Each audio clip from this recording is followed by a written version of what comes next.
His shipmate danglers sat. Building Dams by Rebecca Steffoff. Chapter 1. Water Worries. People and beavers are alike in one way, but beavers are relatives of mice and rats. How are they like people? Beavers and people both build dams. A dam is a barrier or wall that keeps water from flowing freely. When a dam blocks a stream or river, water builds up behind the dam.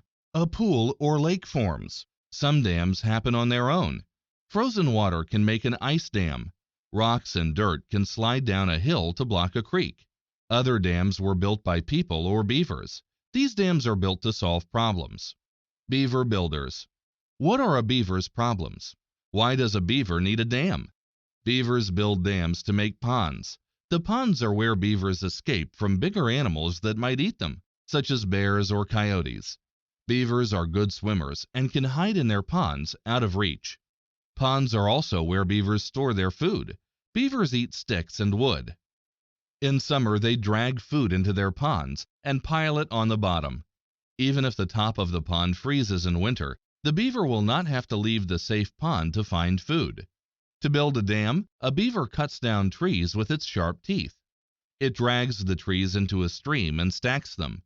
Then the beaver fills the holes between the logs with mud and stones. When the dam is solid, water makes a pond behind the dam. Why people build dams. People build dams for three main reasons. To store water.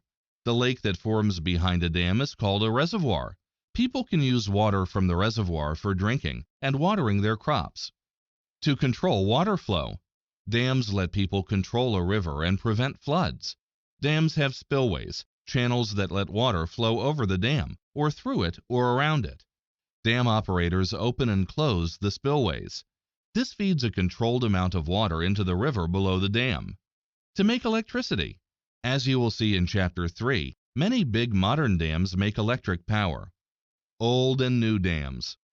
The oldest human-made dams are in the Middle East and Africa. They are about 5,000 years old. Early dams were built of stones and earth that was piled up and then pounded until it became hard and solid. These dams were built to store water for use in the dry part of the year. A dam could help people live through the long, hard, dry spells called droughts. Some old dams are still in use today. One is the Kallanai Dam in India.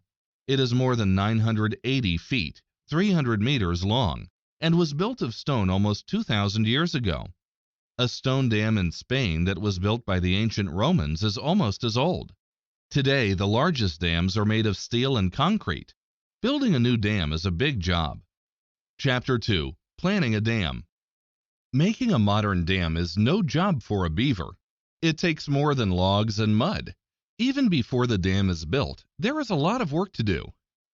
Before building a dam. The idea of a new dam brings many questions. Who will build it? How much will it cost? Will the dam hurt the environment? Big dams cost a lot to build. Most of them are built by governments. A government has enough money to build a dam. A government also says how land and rivers can be used. Sometimes companies help pay for dams. If a company will get electric power from the dam, that company may help pay for the dam. Scientists now know that dams change the environment in many ways. Reservoirs swallow up forests and wetlands. Sometimes they drown whole towns or ancient ruins. Wildlife can be harmed by dams. Salmon, a type of fish, swim up rivers to have their young. A dam might block their way. Reservoirs hold a lot of silt, tiny bits of soil, sand, and rock particles. When a dam blocks a river, silt builds up in the bottom of the reservoir. When water from the reservoir is let out through spillways, the silt can kill fish eggs and hurt other wildlife. Today, no really big dams are being built in the United States. Worries about the environment are one reason. Another reason is that many rivers already have dams, but dams are still being built in other countries. Engineers and others. Once people have agreed to build a dam, they need a plan. The plan is made by a team with special skills and knowledge. The most important members of the team are engineers. An engineer is someone who turns an idea into something people can use. Engineers use science and math to solve problems. They create all kinds of things, from spacecraft to software programs for computers. An engineer who works on big projects for the public to use, such as dams and tunnels, is called a civil engineer. Engineers know about the materials used in dams. They can tell how concrete and steel will act when the weather is burning hot or icy cold. A geologist also helps plan the dam. Geologists are earth scientists. They study the place where the dam will be built. They ask, is there a chance of earthquakes or landslides? Will the ground hold up the dam? A hydrologist helps too. Hydrologists study the movement of water. They can tell how the dam will change the river and how big the reservoir will be. Making the plan. The engineering team decides what shape the dam will be and what it will be made of. Some dams are straight walls of packed earth with waterproof clay inside them. Others are tall, curved walls of concrete. The engineers draw plans to see how the dam will look. They build small models of the dam and test them in running water. Finally, the engineers make a blueprint for the dam. This is a set of plans that shows every step in the making of the dam. The blueprint shows each piece of the dam down to the last detail. Now the dam is ready to be built. Chapter 3. Building a dam. Dams are built in streams and rivers. How can workers build the dam with the river in their way? Stopping the river. Dam builders have two main tools for getting the water out of the way. One tool is the cofferdam. This is a huge metal box that is open on the top and bottom. The sides are watertight, which means that water cannot leak into the box. The cofferdam is lowered into the river. It rests on the ground at the bottom. Pumps push water out of the cofferdam. Soon the inside of the cofferdam is dry. People can safely work inside it. On the river bottom, the workers dig a hole. They fill it with steel bars and tons of concrete. Slowly they build the dam up from this solid base. The other tool for getting water out of the way is called a diversion channel. This means making a new ditch or tunnel that goes around the dam. The diversion channel carries the river away from where the work will happen. When the dam is done, the diversion channel is closed. The river goes back to its old path, but now there is a dam in its way. In the 1930s, engineers built the Hoover Dam in a rocky valley in the American West. First, they had to blast 4 diversion tunnels through solid rock. After the dam was built, parts of 2 tunnels were turned into spillways. Energy from water. Starting in the 1880s, engineers learned how to make electricity from flowing or falling water. Energy made this way is called hydroelectricity. Water power for hydroelectricity can come from a natural waterfall, such as Niagara Falls, or it can come from a big dam. A hydroelectric dam has tall pipes built into it. One end of the pipes is high up on the face of the dam that will hold the reservoir. The other end is low down on the other face of the dam. Water flows into the pipes from the reservoir. It rushes down the pipes. At the bottom of the pipes, the water turns spinning blades like big fan blades. They are fastened to poles. The blades turn the poles. At the top of each pole is a generator, a machine filled with magnets. As the magnets spin, they create electricity. Wires carry the electricity out of the generator. Almost 1/5 of the energy used in the world today comes from water power. China, Canada, and Brazil make the most hydroelectricity. Finishing the dam. Dams that are large and thick take a lot of building material. The Three Gorges Dam in China is the world's biggest hydroelectric dam. It used enough steel to build 63 Eiffel Towers. It used more concrete than any other building project in history. Once the dam is built, engineers and workers add the finishing touches. Sometimes they build a road so that people can drive across the top of the dam. On a big river, engineers may add a ship lift, an elevator to carry ships from above the dam to below the dam. They may also build a railway to carry goods around the dam. Building a dam changes the land in many ways. Chapter 4. The river is tamed. Dams are amazing feats of engineering. Around the world, they bring water and energy to people who need them. The reservoirs behind some dams are lakes where thousands of people swim and have fun. But dams also bring problems. Whose water is it? A dam changes the natural flow of a river. Places that used to get river water might get less water or none. In the American West, the Colorado River flows through 5 states and part of Mexico. 35 million people or more use its water. The Colorado has 15 main dams. The states that use its water have to divide it carefully. In times of drought, the river has less water for them to share. States have gone to court to sue each other for more water. In Africa, the country of Ethiopia is building a huge dam on the Blue Nile River. That river flows from Ethiopia into Egypt. Now, Egypt is afraid that the dam will cause Egypt to lose up to 1/4 of its water. People in India are also worried that dam building in China will hurt them. That is because some rivers flow from China into India. Dams will let China keep more of the water for itself. As the world becomes warmer, fights over water and dams may break out. Dam disasters. Another problem with dams is the terrible flooding if a dam breaks. All of the water in the reservoir pours out at once. A dam in Pennsylvania broke in 1889. The dam was made out of packed earth. Heavy rainfall swamped the reservoir and made the dam collapse. The flood killed more than 2,200 people. Another 2,000 people died in Italy in 1963. This time the dam did not collapse. Instead, a big landslide sent tons of rocks into the reservoir. A giant wave splashed over the top of the dam into the valley below. Geologists had warned that there might be landslides. The dam builders did not listen. Wild waterways. Huge new dams are rising in some of the world's biggest rivers. In the United States, though, some dams are falling. To help wildlife and the environment, some smaller dams are being taken apart. This is called dam removal. It lets the water flow freely again. Dam removal rebuilds the natural habitat of fish and other animals. The biggest dam removal project in history was in Washington State on the Elwha River. Between 2011 and 2014, 2 dams were removed from the river. Trees and bushes are now growing along the Elwha on what used to be the reservoir bottoms. For the first time in 100 years, fish can swim up a natural wild river from the ocean to give birth to their young. Dams can help people in many ways. They can also do harm. Dam builders have to balance the good and the bad and make the best choice for everyone. Building Roads by Rebecca Steffoff. Chapter 1. Getting Around. Roads tie the world together. City streets are roads. So are country lanes. Huge highways packed with high-speed cars are roads too.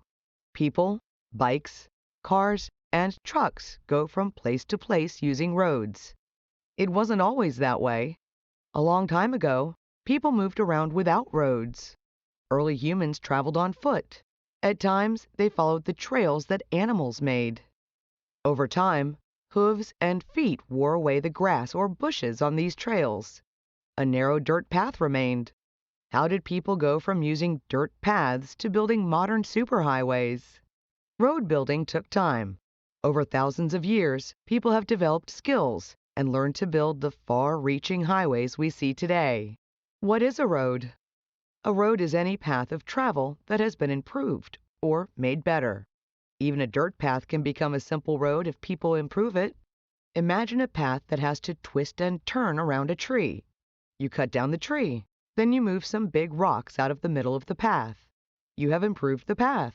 You have started turning it into a road. A road makes it easier for traffic to move over land. Traffic is everything that travels on roads. Today, most traffic is made up of cars and trucks. Traffic on the world's first roads was very different. The first roads were paths that people improved by making them wider and smoother. If a stream crossed a path, people put a log across the stream to use as a bridge. Travelers went along these simple roads on foot. They carried goods from place to sell or trade. Some travelers used animals, such as horses or oxen, to carry loads.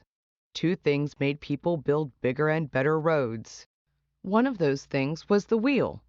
About 5,000 years ago, people in the Middle East started using carts and wagons with wheels. Over time, use of the wheel spread through Asia and Europe. Now that people could use wagons to carry bigger loads, they needed new roads. The roads had to be wide enough for wagons.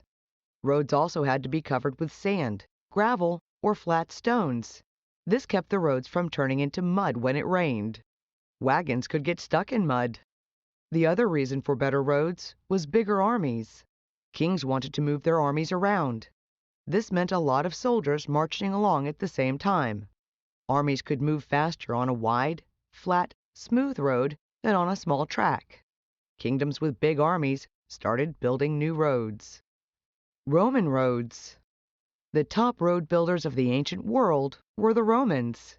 They built a web of roads that tied the city of Rome in Italy to most of Europe. Some roads had stone bridges over rivers. Some had tunnels through steep hills. Roman soldiers did not just use the roads, they built some of them too. Romans made 3 kinds of roads. One kind was dirt that had been graded or made level and smooth.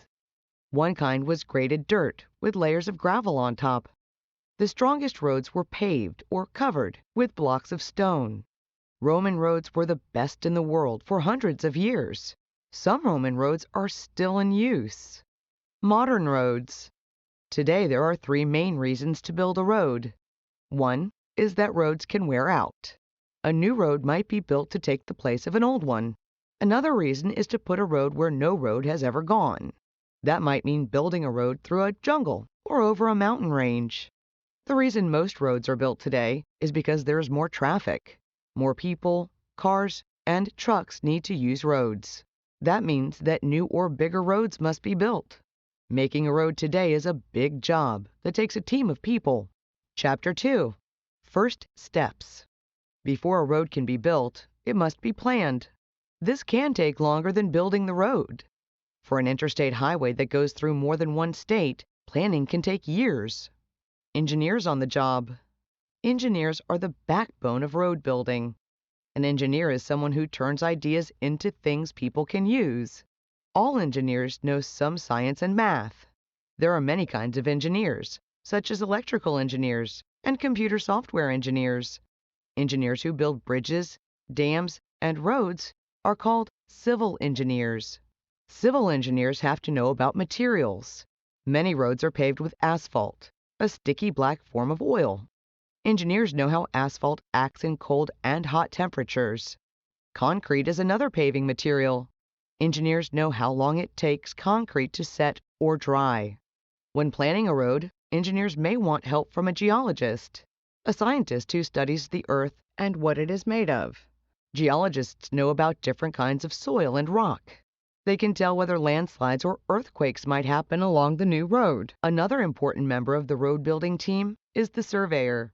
This expert uses special tools to measure the land. Surveyors can pinpoint the location of any spot on Earth.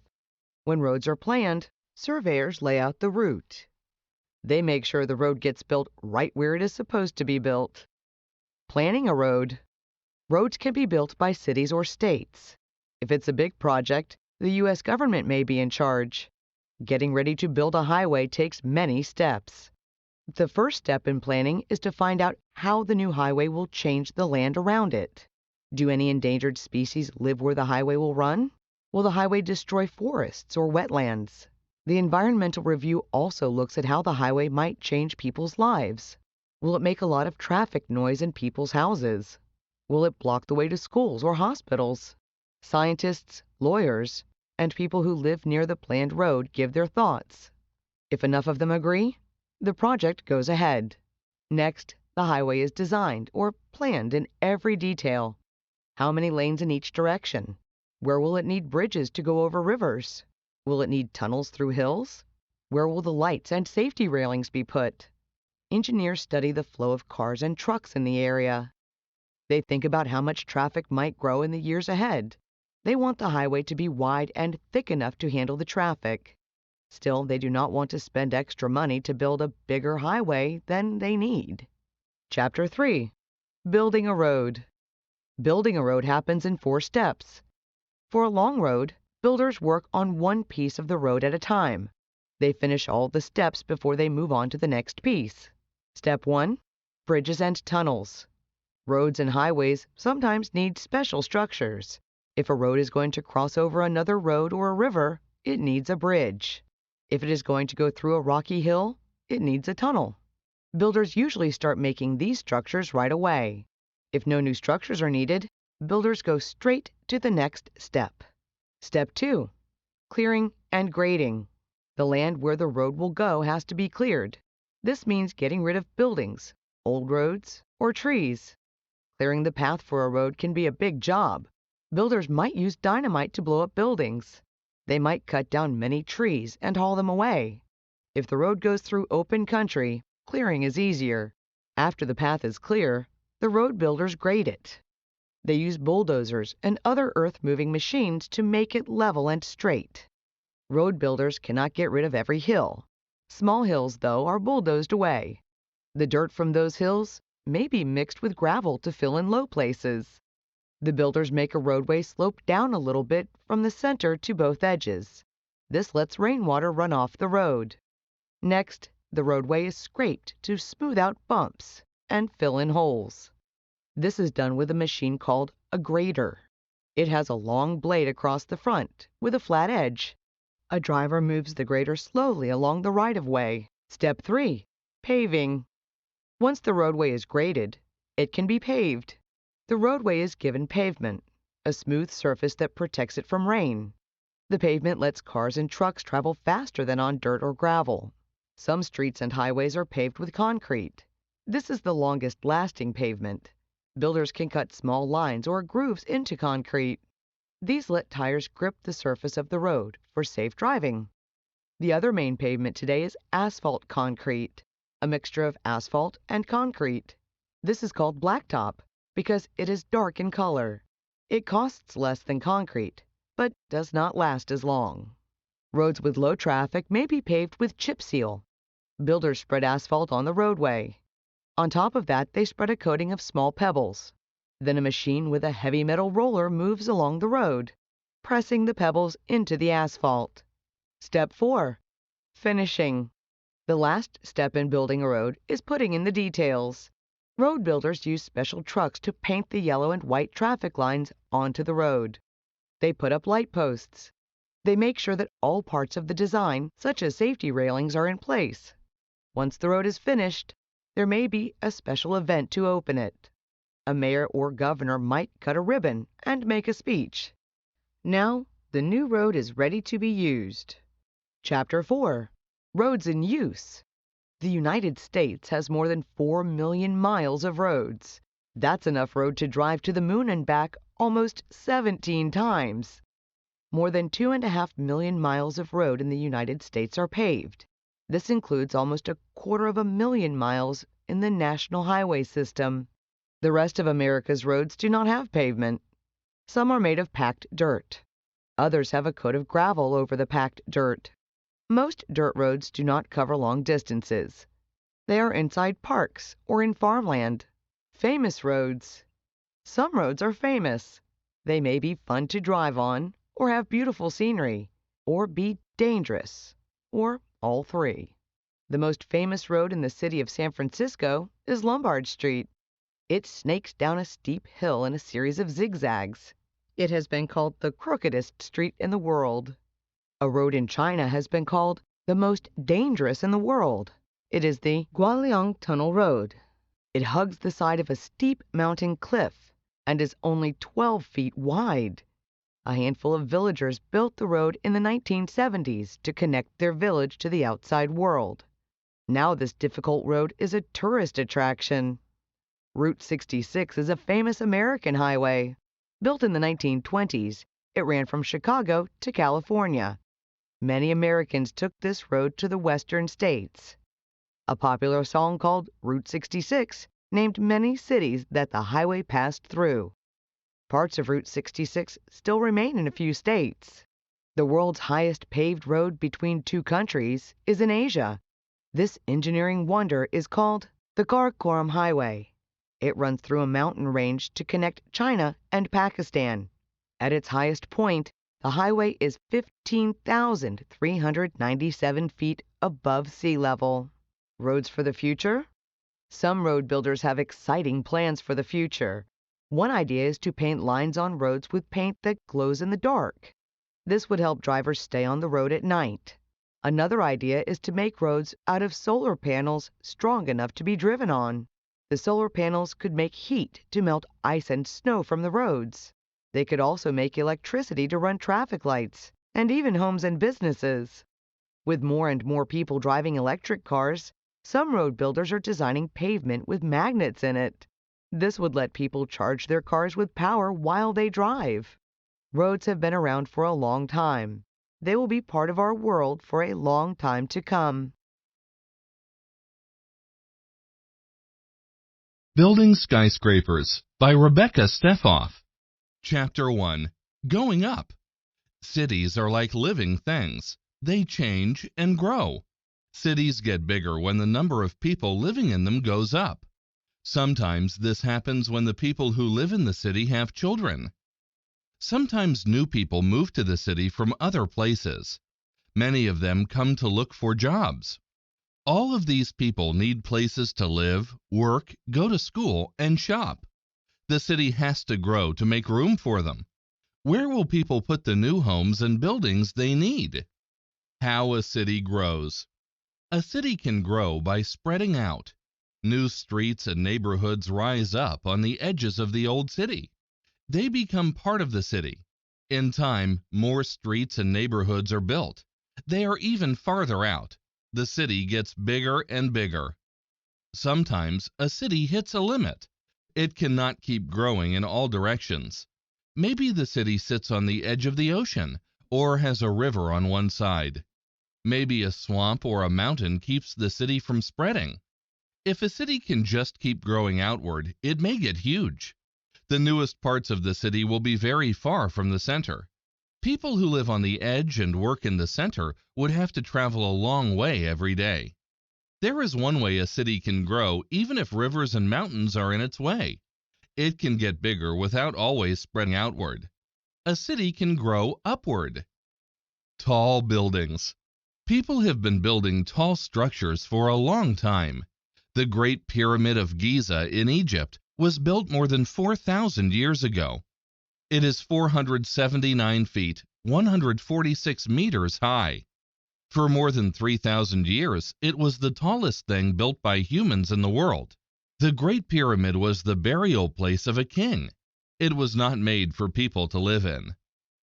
Other tall structures in the ancient world were built for people to live in. They were habitable. 2,000 years ago, the city of Rome, Italy, had apartment buildings 10 stories high. 1,000 years ago, Egyptian cities had buildings of 14 stories. The lower floors held shops. The upper floors were apartments where people lived. Not too high. Tall buildings were one answer to the problem of growing cities. But tall buildings had two big problems of their own. First, think about living on the 14th floor. To reach your room, you would have to climb up and up and up. People lived on the high floors because they had no choice. Still, there was a limit. No one wanted to climb 30 or 40 flights of stairs. Second, stone or brick buildings needed thick walls to hold up their weight. For a building to reach 15 stories, the walls on the lower level had to be very, very thick. This made the rooms too small for shops or apartments.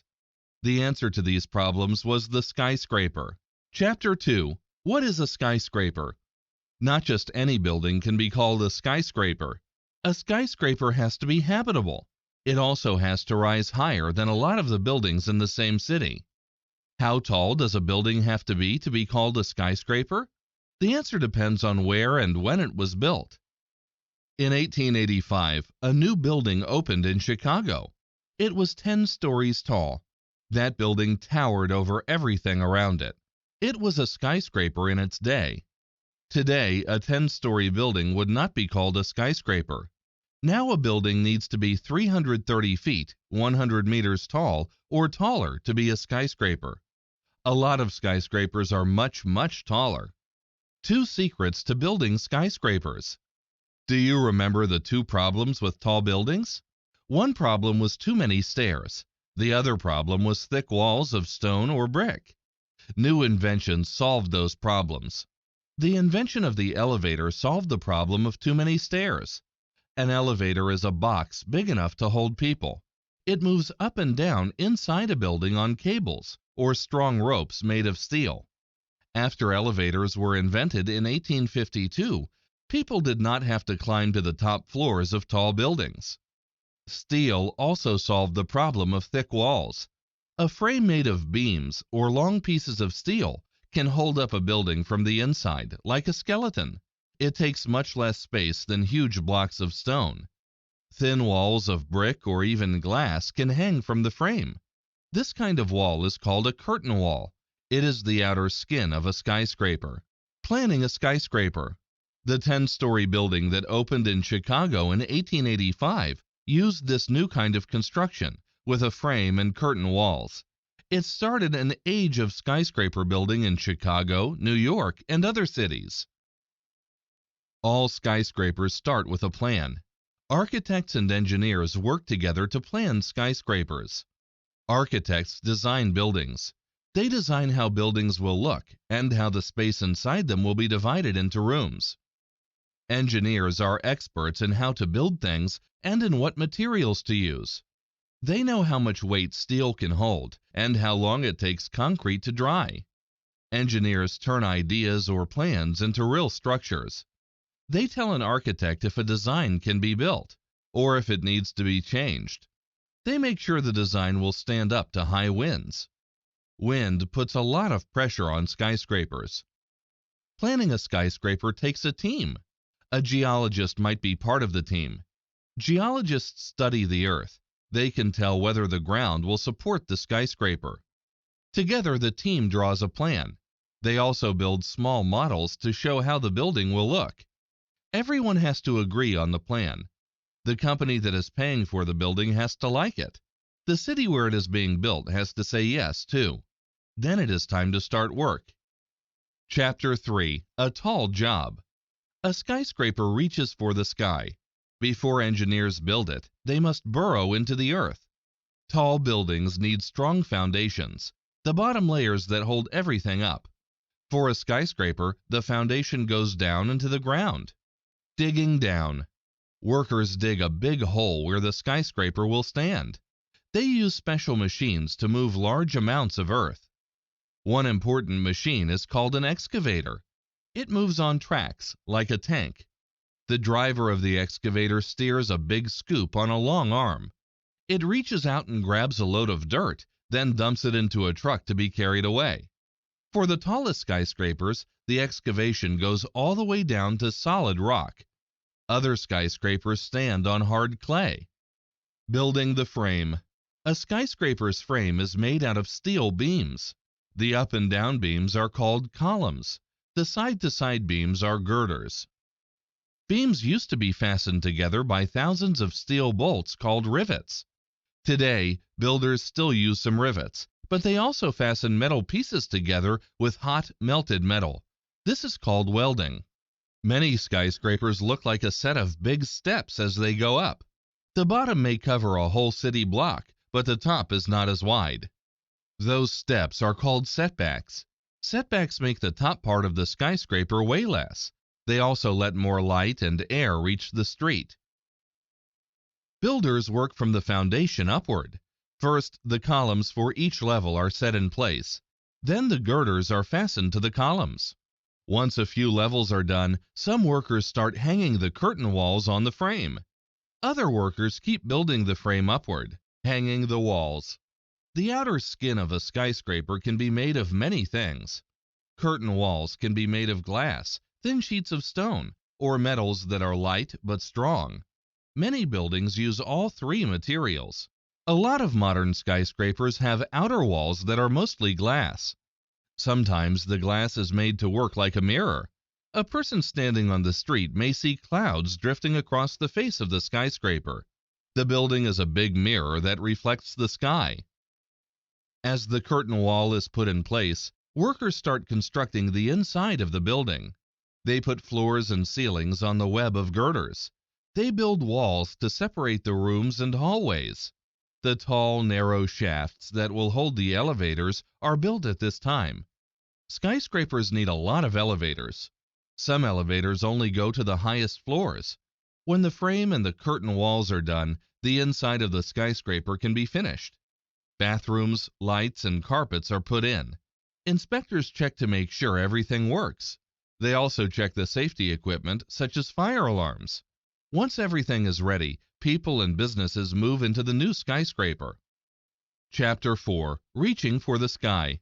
Why do people build skyscrapers? The taller a building is, the more people and businesses can fit on the same piece of land. At one time, a hotel called the Waldorf Astoria filled a city block in New York. Part of the hotel was 13 stories tall.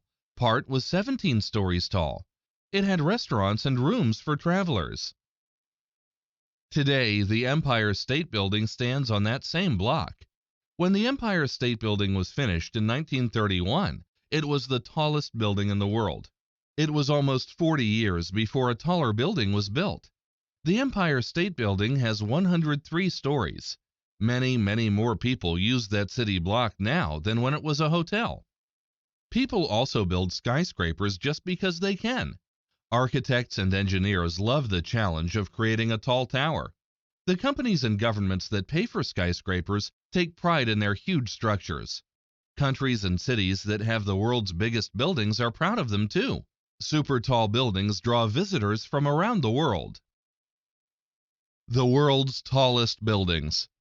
A group called the Council on Tall Buildings and Urban Habitat keeps track of skyscrapers around the world.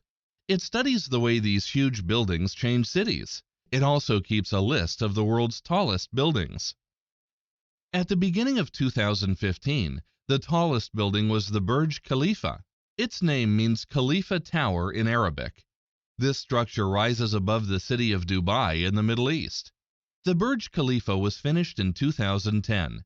It is 2,723 feet, 830 meters tall.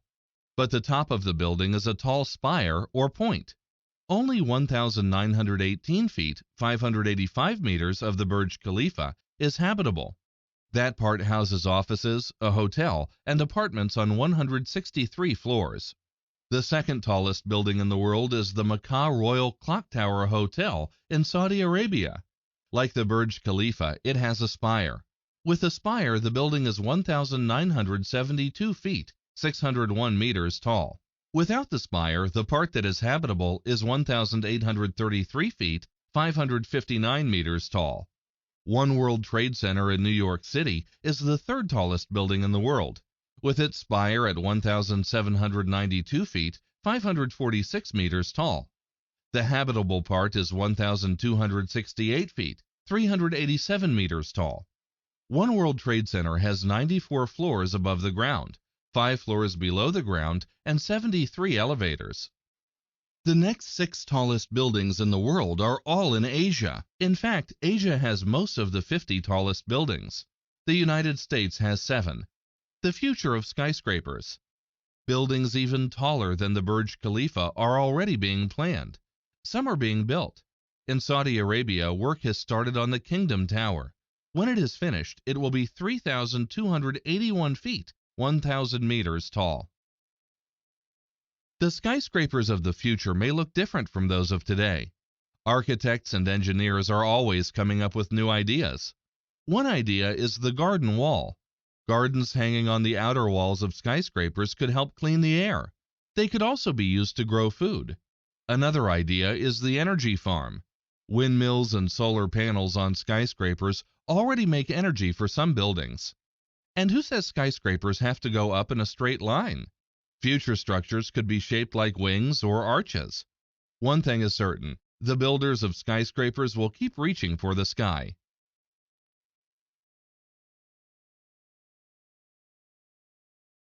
Building Bridges by Rebecca Steffoff. Chapter 1. From One Side to the Other Side. Some of the world's biggest cities are near water. New York City has more people than any other American city. It is built around 2 rivers. They flow into an ocean harbor. Paris is the biggest city in France. It has a river running through it. So does London, the biggest city in England. There's one big problem with rivers. How do you get to the other side? The wet way across. The first people moved around looking for food. They had to cross creeks and streams to find food on the other side. Those people splashed their way through the water to get to the other side. Wading through the water is one way to cross a creek. Swimming is another way. But what if the water is icy cold? That could keep you from wading or swimming. The flow of the water could stop you too. Water flow or movement is called current. If the current is fast, you could get swept away. What if the water is deep and wide?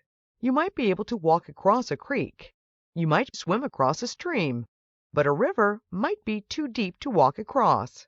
It might be too wide to swim across. You need another way to get to the opposite side. A new way. Imagine you want to cross a creek. How would you start? You would look up and down the creek banks for the best place to cross.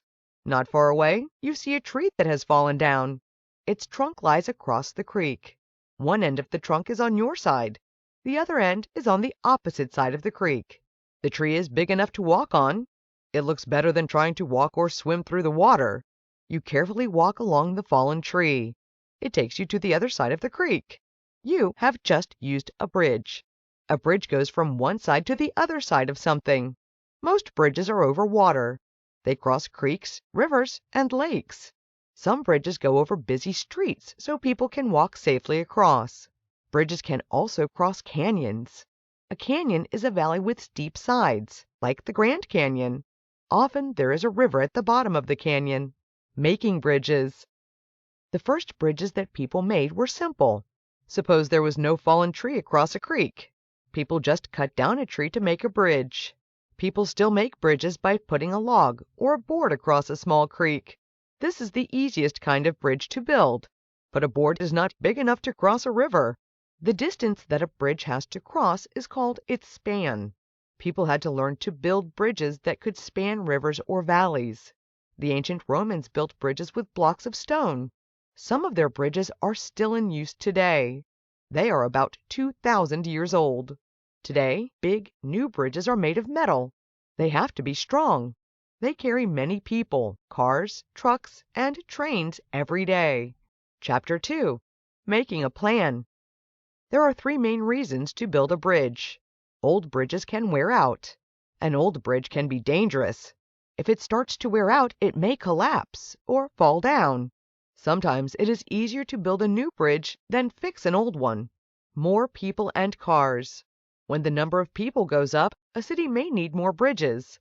In 1887, the city of Portland, Oregon, had 1 bridge across its river. Portland kept growing. Now it has 11 bridges. People want an easier way. The countries Denmark and Sweden are on opposite sides of a narrow strip of sea. For a long time, only boats or airplanes could go from one country to the other. Then the 2 countries built a bridge. Now cars, trucks, and trains can go back and forth. Building a bridge starts with a plan. Making a plan starts with engineers. Engineers and engineering. Engineers are makers. They use the tools of science to get things done. Their work is called engineering. There are many kinds of engineers. They figure out how people can make all kinds of things, from cars to computers. The engineers who work on bridges, dams, highways, and other public works are called civil engineers. Engineering is very important when building a bridge. Engineers know about materials, such as steel and concrete. For example, they know how thick a steel cable or rope has to be to hold up a bridge. Engineers also know how materials react in different types of weather. For example, when it is cold out, concrete shrinks or gets a little smaller. When it is hot out, concrete expands or gets a little larger. An engineer knows how to plan for this. The 3 kinds of bridges. There are 3 main kinds of bridges. An engineer has to pick the right kind for the place where the bridge will be built. Beam bridges. The simplest bridge is the beam bridge. Remember that fallen tree over the creek? That was a beam bridge. A beam bridge is flat and straight. The part that crosses the span is called the beam. Modern beam bridges are held up by thick posts at each end and sometimes in the middle. This kind of bridge is good for short spans. Arch bridges. The old Roman bridges are arch bridges. This kind of bridge can cross longer spans than beam bridges. An arch bridge curves upward in the middle. That makes it strong. The weight of the bridge presses outward toward the ends. Suspension bridges. For the longest spans, suspension bridges are used. A suspension bridge is held in place by huge slabs of concrete buried in the ground at each end. Big cables run between the concrete slabs. Towers on land or in the water hold up the heavy cables. Smaller cables run down from the big cables. The smaller cables carry the deck, the part of the bridge where people and cars cross. It takes a team. Engineers alone do not plan bridges. Most bridges today are big jobs that cost a lot of money. Many people help plan them. Some of those people study the land where the bridge will stand. Can it hold the weight of the bridge? Other people study traffic, meaning the flow of people and cars. How many of them will use the bridge? It has to be big and strong enough to hold them. Other people study the weather. Will the bridge have to stand up to high winds? What about ice or burning heat? Finally, the engineer draws a plan. This shows all parts of the bridge, from the largest to the smallest. The plan will tell the builders where and how to do everything. The engineer might also make a small model to show how the bridge will look. Now the bridge can be built. Chapter 3. Building the bridge. Building a bridge today can be a big job. It might take hundreds of people. Work on a long bridge can last for years. The two ends of the bridge are built first. Then the workers build from the ends to the middle. Good engineering is needed. The parts have to meet perfectly in the middle. Working in water. Building a bridge means working in water. Most bridges have posts or towers that rise out of the water. How are those towers built? Engineers have two tools for building underwater. They are the caisson and the cofferdam. Both the caisson and the cofferdam are big boxes that are watertight. This means that water cannot leak into them. They are closed on top but open on the bottom. A caisson or cofferdam is lowered into the water until it rests on the bottom. Then a pump pushes the water out and fills the box with air. People can now work on the river bottom, inside the box. As the workers dig, the box sinks lower and lower. When the box reaches solid rock, the digging is done. If the box is a caisson, it is filled with concrete. A tower built on top of the caisson will help hold up the bridge. A cofferdam does not stay on the river bottom. It does not become part of the bridge. Cofferdams are used to give workers a safe, dry way to work in water. When the work is done, the cofferdam is taken away. Handling heavy loads. People today can still build a simple bridge with rope, wood, and a shovel. But building bigger bridges means moving heavy material. Engineers plan to use machinery. A bridge is not built from scratch on the place where it will stand. Instead, the main pieces of the bridge are made in factories. Trains or large trucks carry the pieces to the building site. At the site, bulldozers and earth movers shape the land. A bridge is not the only thing that has to be built.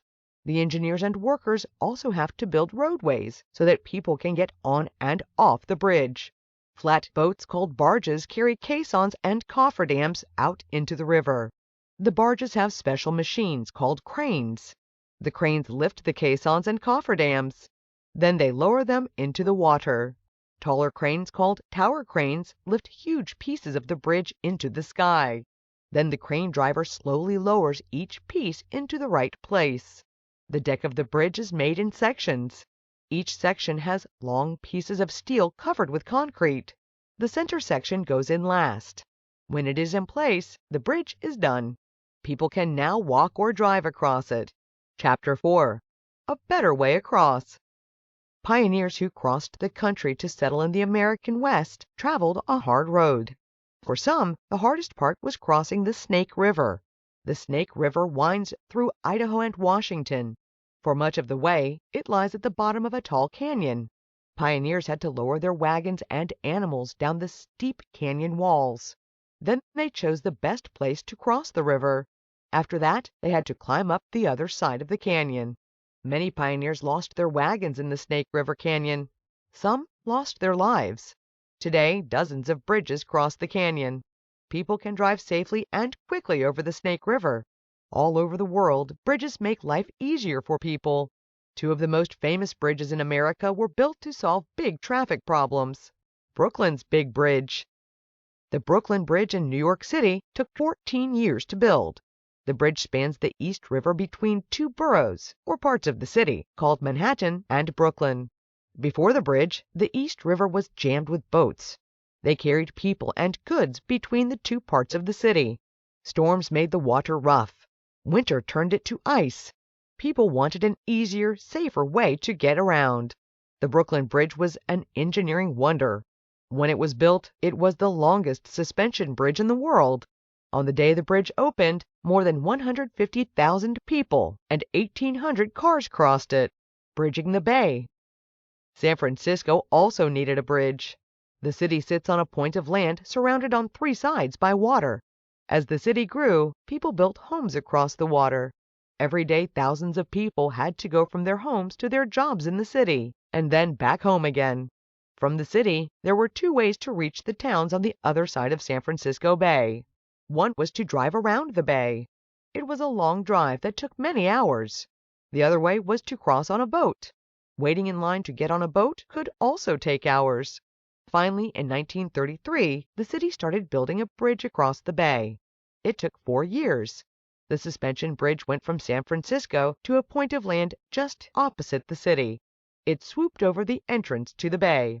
That entrance was called the Golden Gate. The bridge was given the same name. The bridge is not gold, though.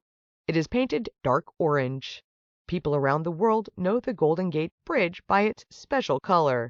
Almost 39 million cars cross the Golden Gate Bridge each year. People can walk across it, too. Its main span is 4,200 feet, 1,280 meters long. Bridges have come a long way since the days of logs across creeks.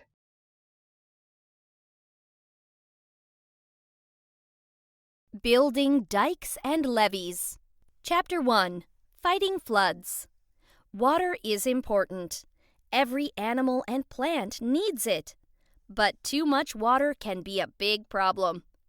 Too much water can cause a flood. A flood happens when water flows over land that is dry most of the time. Floods cover land and roads. They ruin houses. They kill the crops growing on farms. Big floods can drown people and animals. One way to keep floods from happening is to build a dike or levee. Dikes and levees are walls that hold water back and keep it from flowing onto the land. Some levees form without human help. They are built up along the edges of rivers by soil and gravel that wash up onto the banks. Other levees are built by people to protect the land from floods. Kinds of floods. Some floods happen on the ocean coast. A storm pushes high waves onto the land. An earthquake on the bottom of the sea sends huge waves in all directions. Rain can also cause a flood. If rain falls faster than the ground can soak it up, water sits on top of the ground. A little rain makes puddles. A lot of rain may make a flood. Most floods happen along rivers. If the water in the river rises, the river may flow over its banks. It covers the floodplain, the land on both sides of the river that can be flooded. Why does the water in a river rise? The reason might be heavy rain. The rain runs into the river and the river carries it downstream. As more water joins the river becomes too big for its banks. The problem with river floods is that many people live near rivers. A river is a source of water for people and farm crops. It is a highway for boats that carry people and goods. That's why people build homes and cities along rivers. Millions of people are in danger when those rivers flood. China's river problem. The people of ancient China knew that rivers can be both helpful and dangerous. They built dikes and levees to tame their rivers. Some of the first levees were built along the Yellow River in northern China. The Yellow River is 3,400 miles, 5,472 kilometers long. It is the 6th longest river in the world. The Yellow River picks up soil in the high lands of western China. Later, it drops the soil in the flat lands below. This soil around the river is good for farming, but it also builds up on the bottom of the Yellow River. Over time, the built-up soil lifts the river. Floods happen more often. Almost 3,000 years ago, the Chinese people found ways to fight the floods. One way was to dig ditches and canals to move water out of the river.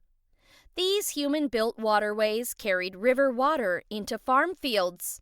Another way to fight floods was to build up the banks of the Yellow River. Higher banks kept water from spreading across the land. People carried dirt and rocks to the river in wagons and buckets. They piled the dirt and rocks into walls along the river. Then they packed down the walls to make them solid. These levees held the Yellow River in its banks. Over many years, China built one of the largest networks of levees in the world. Chapter 2. Walls against water. Today, many countries use levees to prevent floods. One of those countries is the United States. Levees run for hundreds of miles along the Mississippi River and the Sacramento River. New dikes and levees are being built in countries around the world.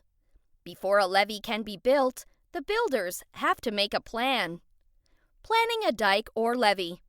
Planning a new dike or levee has several steps. First, experts have to decide how to solve their water problem. A levee by itself might not be enough. For a big river, flood control might take a mix of levees, canals, and dams. Next, money has to be found to pay for the levee. Most levees are paid for by the government of a country or state. The concrete, stone, or other material that makes up the levee is just part of the cost. Most of the money that is spent on a levee goes to the people who plan and build it. The next step is learning about the river. How much water flows through it? How much is the most water that could flow during a flood? How fast does the water move? The answers to these questions will tell planners how tall the levee has to be to protect the floodplain. This will also tell planners whether the levee should be made out of packed dirt, stone, concrete, steel, or a mix of all four. A team job. It takes a team of experts to plan a levee. Some of them are engineers. Engineers use the tools of math and science to plan and build all kinds of things, from spaceships to the software that runs computers. Engineers who work on big projects for the good of the public, such as dams and levees, are called civil engineers. A hydrologist also helps plan the levee. Hydrologists are scientists who study water. They are experts in the current or flow of moving water. Hydrologists know how hard the current will push against the levee when the amount of water in the river goes up or down. Another member of the team is a geologist. This scientist studies the earth. Geologists know how different kinds of soil, such as sand and clay, act when they are wet. They can tell whether the riverbanks are strong enough to hold up the levee. Making a blueprint. The last step in planning a levee is making a blueprint for the job. A blueprint is a plan that shows every step of the work and where every piece of the levee will go. The team of experts makes the blueprint. The builders who do the work will follow it carefully. Engineers will usually be in charge of the job to make sure that everything goes as planned. When the blueprint is ready, it's time to build the levee. Chapter 3. Constructing a water barrier. Anything that holds back water can be called a levee. Even a bag full of sand can be used to hold back water. When it looks like there might be a flood, people pile up sandbags. Sandbags along the edge of a river act like a levee. They help keep the river from overflowing. Sandbags in front of a door soak up floodwater. They help keep the water out of houses and stores. After the flood danger is over, sandbag walls come down. Other levees are different. They are built to last. Making a levee. The oldest levees were made of stone and soil thousands of years ago. Today, most levees are still made of stones and soil, but there are some big differences. Engineers today use computers to plan the levees.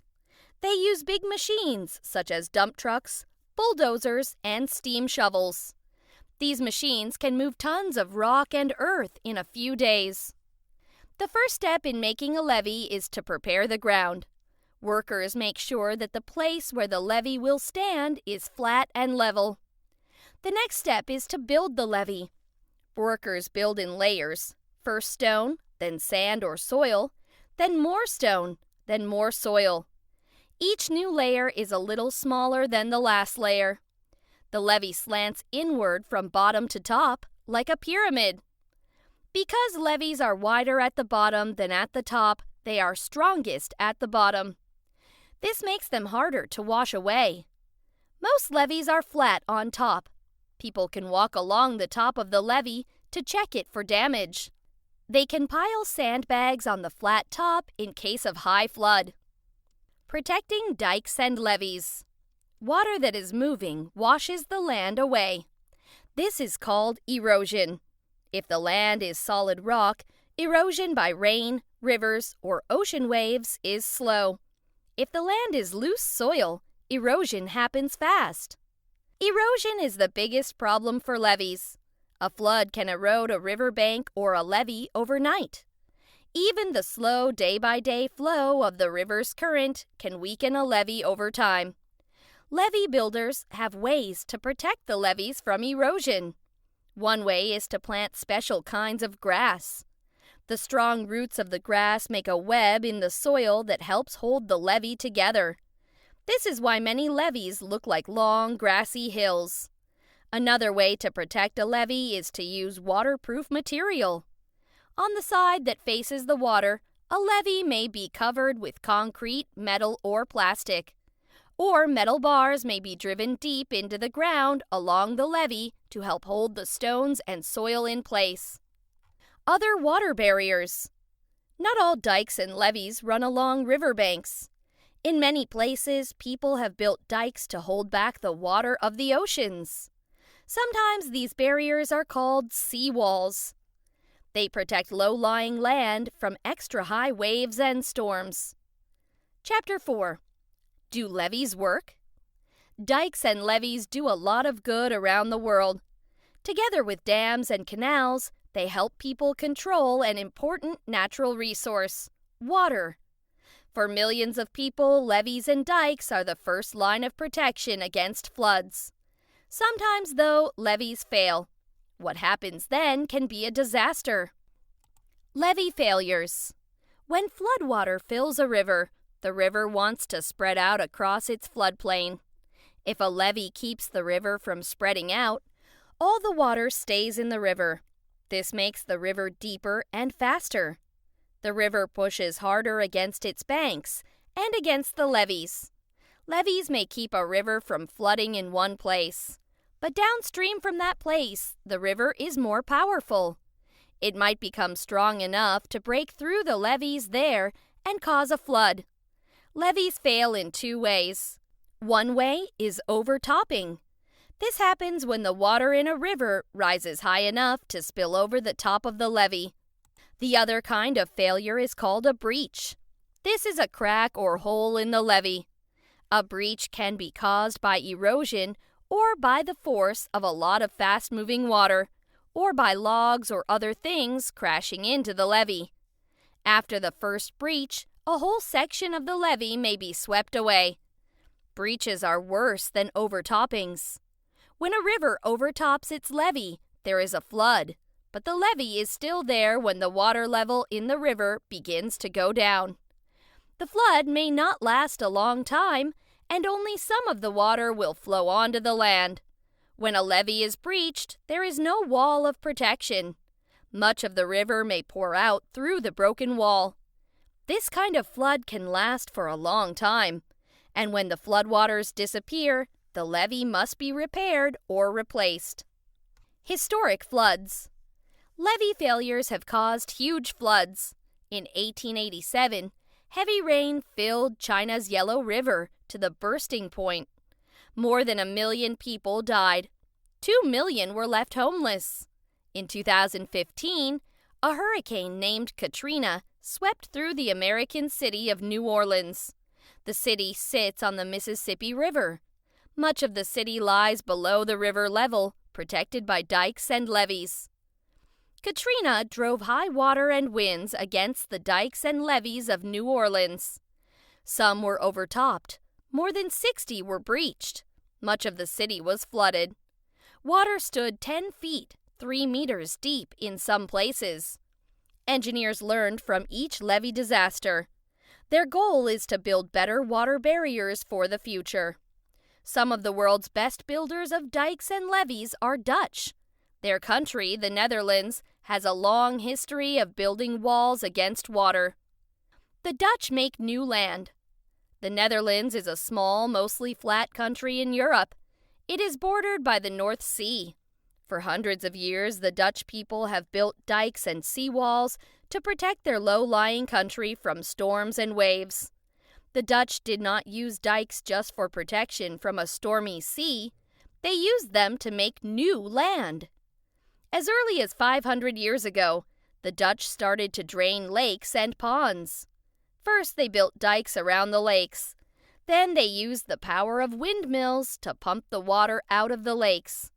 The lakes were turned into dry land for farms and towns. Pieces of land that were drained this way are called polders. The Netherlands has 3,000 of them. Each polder is surrounded by dikes that keep water from filling it up. Other countries have polders too. They are just one of the ways that people use dikes and levees. As long as people live near the ocean and along rivers, they will need these walls to hold back the raging waters. What are weather and climate? By Joanne Mattern. Weather and climate. Look outside. What is the weather like today? Is it sunny or cloudy? Is it hot or cold? Weather is the daily state of the atmosphere or air in any given place. Weather is made up of specific conditions. These include temperature, wind speed and direction, and precipitation. Weather conditions affect the comfort, food supply, and safety of people in all parts of the world. Climate is not the same as weather. Climate is the average of weather conditions in an area over a long period of time. Weather can change from day to day or even hour to hour. It also changes with the seasons. In the winter, an area may be cold and snowy, but in the summer, that same area can be hot and humid. Climate does not change so quickly. An area's climate is what the weather is like there most of the time, even when it changes with the seasons. The seasons have roughly the same conditions from year to year in a particular climate. What causes weather? Some aspects of weather are easy to notice. You can feel the temperature, which is how hot or cold it is outside. You can also feel the wind blowing. You know when it is raining or snowing, too. Other weather conditions are not as noticeable. These include humidity and air pressure. Whether you can feel them or not, all of these conditions together make up the weather. The elements of weather all start with energy from the sun. The sun heats the air and the water, but the energy from the sun does not reach all parts of Earth equally or at the same time. This leads to differences in the weather around the world. Temperature and air pressure. Many things shape the temperature of a place. One is the amount of direct sunlight a place gets. Another is the type of landforms that are found in a particular place. Some parts of Earth's surface, such as bodies of water, absorb more energy than others.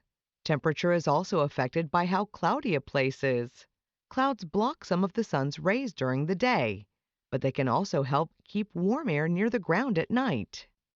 Differences in heating affect Earth's atmospheric pressure. The air that surrounds Earth is called the atmosphere. Its weight presses down and creates atmospheric pressure. Heat from the sun causes changes in this pressure. That is because as air is heated, it becomes lighter. Areas of high and low pressure are always moving around the globe. Air in areas of high pressure always moves to areas of low pressure. This causes changes in the weather. Wind and water. Temperature changes also create wind. For example, the sun heats land and water differently. Air over land is usually warmer than air over the water. As the heated air over the land expands, it becomes lighter and rises. Heavier air from the ocean blows in to take its place. This creates a sea breeze. Winds are named for the direction they come from. For example, a west wind starts in the west and moves east. Water also plays a part in the weather. Water in oceans, lakes, and rivers evaporates when it is heated by the sun. This water moves into the air as a gas called water vapor. Humidity is the amount of moisture, that is, the amount of water vapor stored in the air.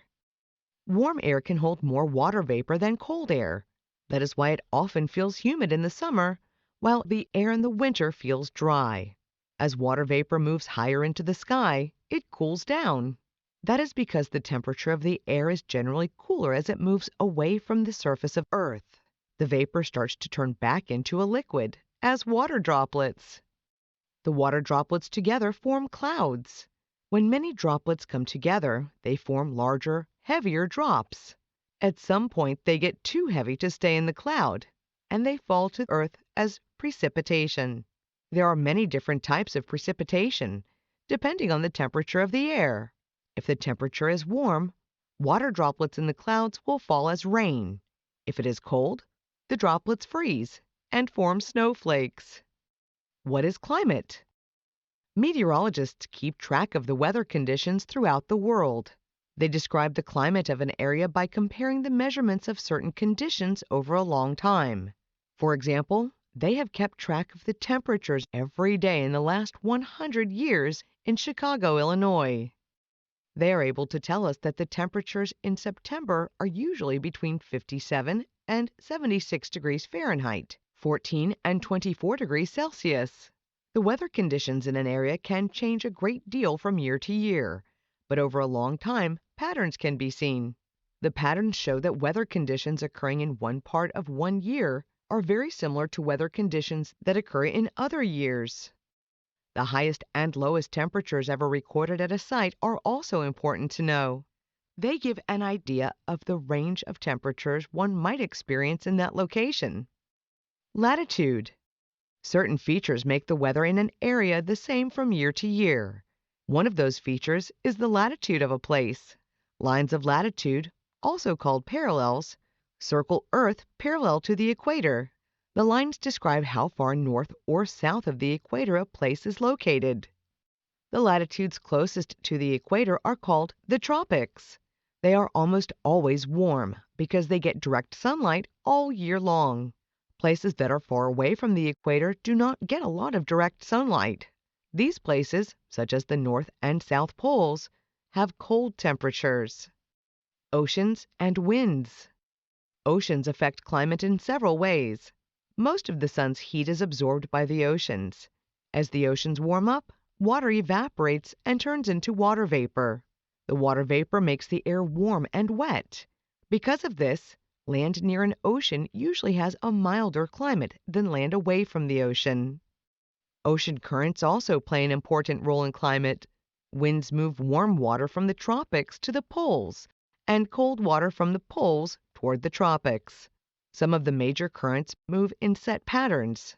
For example, the Gulf Stream is a collection of currents that flow around the edges of the northern Atlantic Ocean.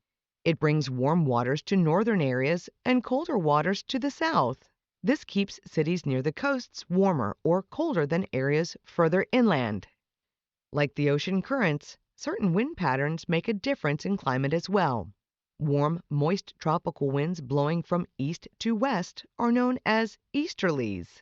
They bring constant, pleasant weather to the Hawaiian Islands and other tropical locations. These winds are also known as the trade winds.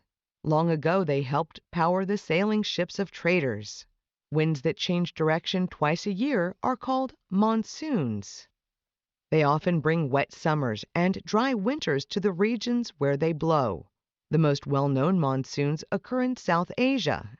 Africa, Australia, and the Pacific coast of Central America. Altitude and landforms. Altitude affects temperatures and therefore the climate. Temperatures decrease as height increases. For example, land high up on a mountain is cooler than land closer to the surface. Even in tropical areas, the weather can be cool for people who live in the mountains. High mountains near the equator, for example, may have tropical plants at their bases, but ice and snow at their tops. Mountains can also block cold air from traveling into an area. This creates a warmer climate. Mountains keep some areas drier than others as well. They can block rain and snow from falling. The land on one side of a mountain may be much drier than the land on the other side. Types of climates. No two places on Earth have exactly the same climate. However, individual factors combine to form several general kinds of climates. Tropical climates are warm all year. Some tropical climates have a lot of rain. Others are dry. Tropical climates are found near the equator. Subtropical climates are found north and south of the tropical climates. These have a greater range of temperatures than tropical climates. They also may be humid or dry. Cyclonic climates are found mostly north of the equator. In these climates, cold air from the poles mixes with warm tropical air from near the equator. This mixing often causes rain and snow. Cyclonic climates usually have warmer summers and colder winters. Polar climates are very cold. Snow and ice often cover the land.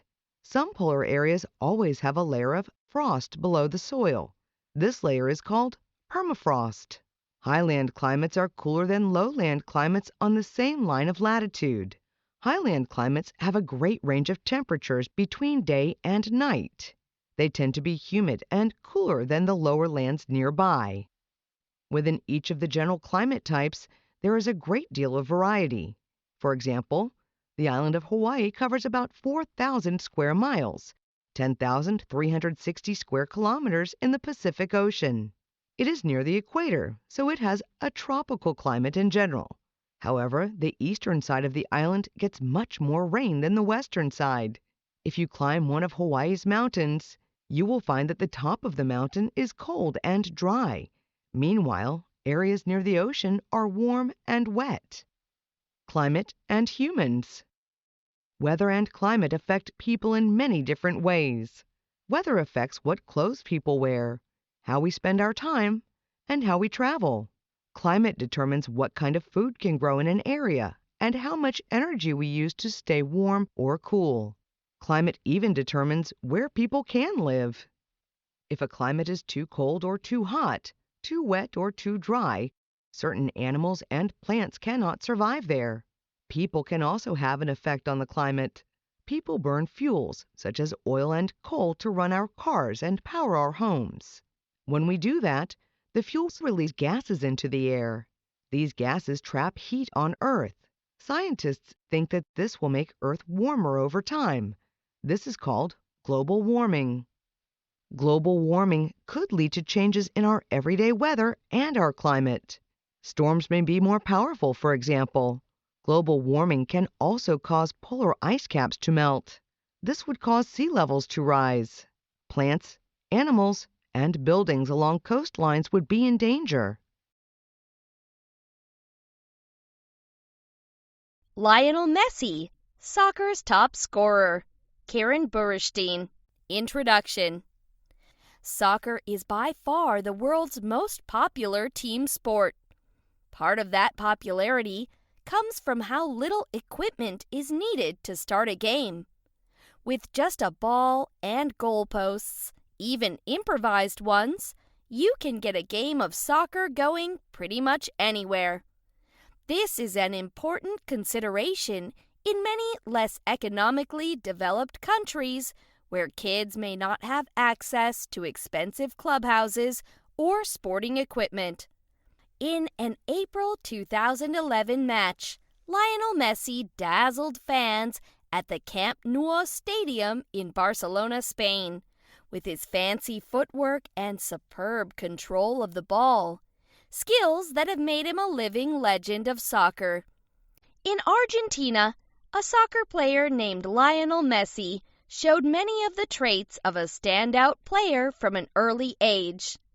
Among these traits are the intelligence and the athleticism that soccer demands. Also notable is that Messi overcame physical difficulties as a young man and later dominated the sport and surpassed his peers.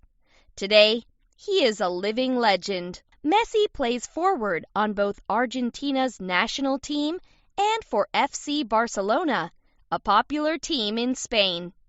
His coach has called him the Michael Jordan of soccer, a player capable of defining an era. Many sports critics even suggest that he may be the best soccer player of all time. He is a skilled playmaker and a thoughtful team player. To be at the top of one of the most popular sports in the world is a big honor, but also carries with it huge pressure and responsibility. At only 27 years old, Messi wears these pressures on his shoulders as ably as he handles the ball with his feet. Quick fact: outside of the United States and Canada, soccer is commonly known as football or association football. The word soccer was originally derived from an abbreviation of the word association in association football. Chapter 1: The Early Years. Soccer is in Argentina's roots, and it is the country's most beloved sport. Most Argentines play soccer from a young age, and many dream of becoming a big league soccer player. Born on June 24, 1987, Lionel Andres Messi Cuccittini, nicknamed Leo, was no exception. Located on the west bank of the Paraná River in Argentina, Rosario is the country's third-largest city, as well as the hometown of Lionel Messi. As a young child, Leo grew up in the river port city of Rosario, Argentina's third-largest city. Leo's father, Jorge Horacio Messi, was a steelworker. His mother, Celia Maria Cuccittini, worked part-time as a cleaner. Both parents were of Italian origin, as is a good portion of the population of Argentina.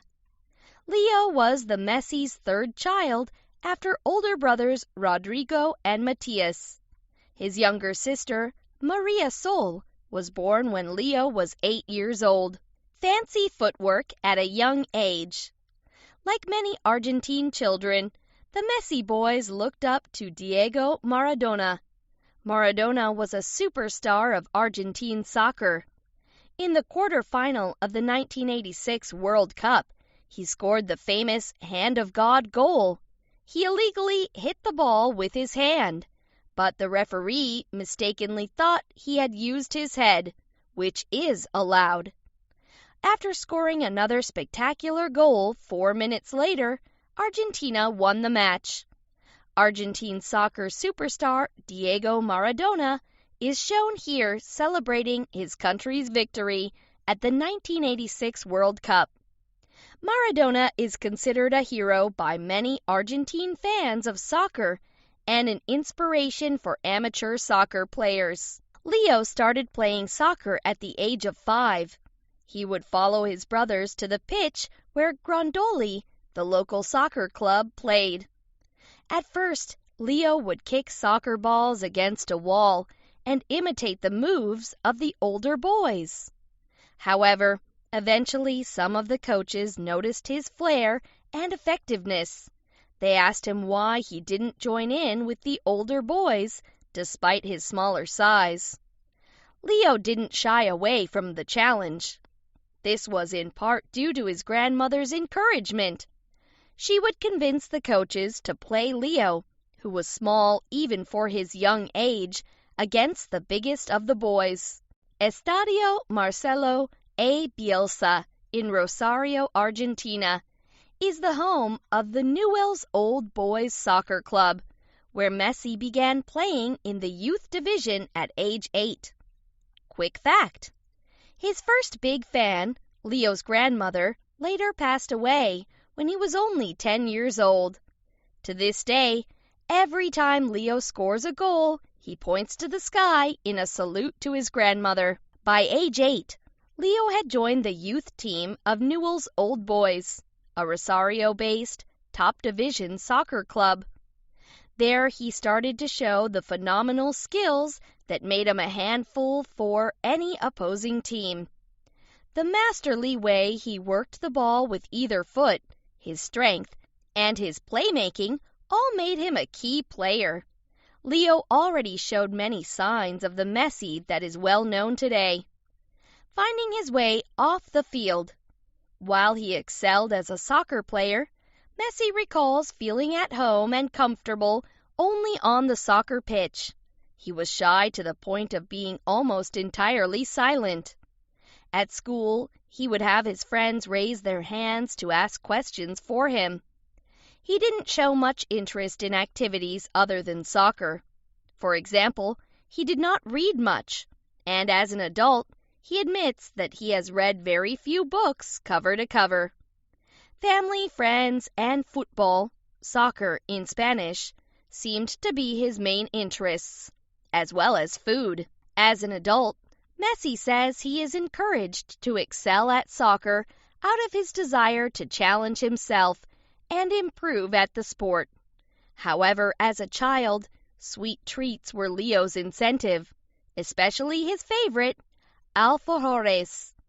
Alfajores are a sugary Argentine cookie. Once his coach promised him 1 alfajor for each goal that he scored. Leo remembers scoring 5 or 6 goals after that promise. Despite his quiet personality off the pitch, Leo was dazzling his country. He was the best player on La Máquina del 87, the youth section of Newell's Old Boys Soccer Club that won 4 championships in 6 years. Big clubs nationwide were already starting to pay attention to him. Leo's father managed his blooming career. Quick fact: Messi Newell's Old Boys youth team was nicknamed La Máquina del 87, or the Machine of 87. This was because Leo and his teammates were born in 1987, and their athletic prowess made them nothing less than a machine. Popularity abroad. Leo's popularity as a child wasn't limited to Argentina. Prestigious clubs in other countries were noticing him too.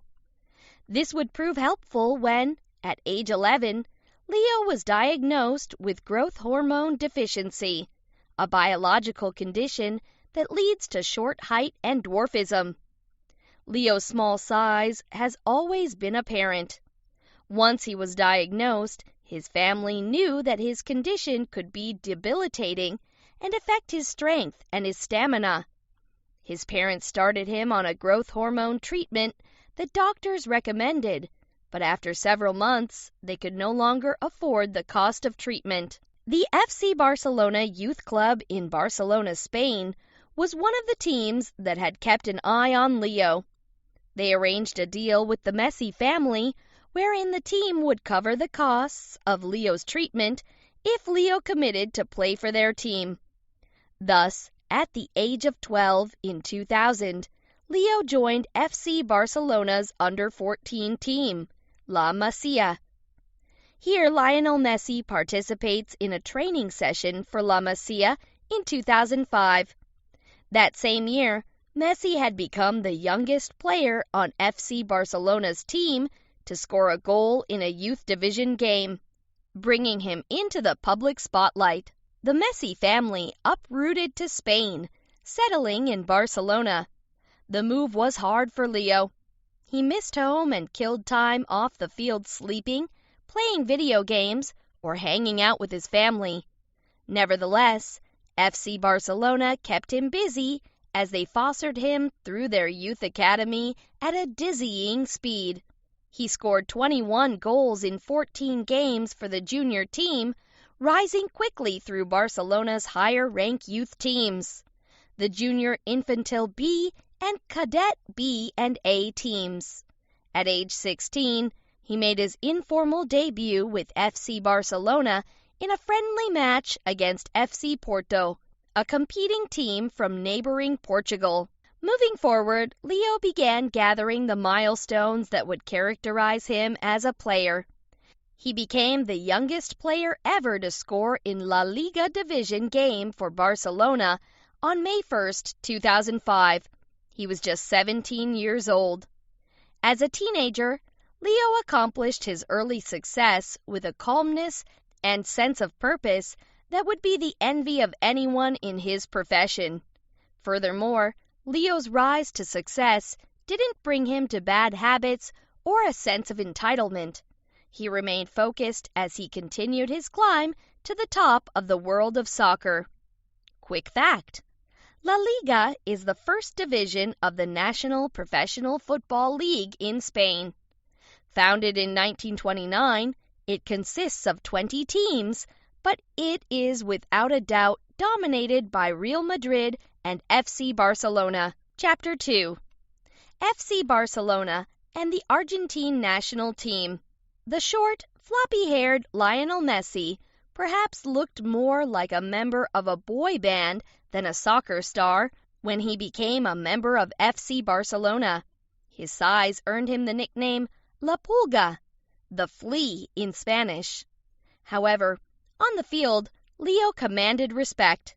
By the end of his first season with Barca, as FC Barcelona is colloquially known, the whole soccer world was talking about his astonishing skills.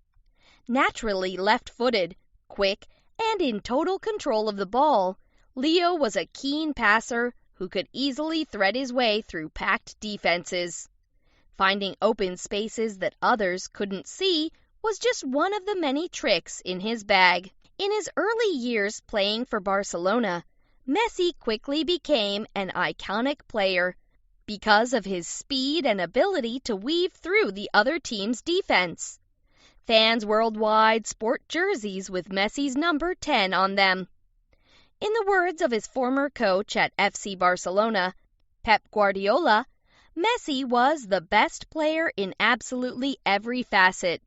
I am sorry for those who want to dethrone him, but he is simply different from all the rest. In 2005, Messi was granted Spanish citizenship.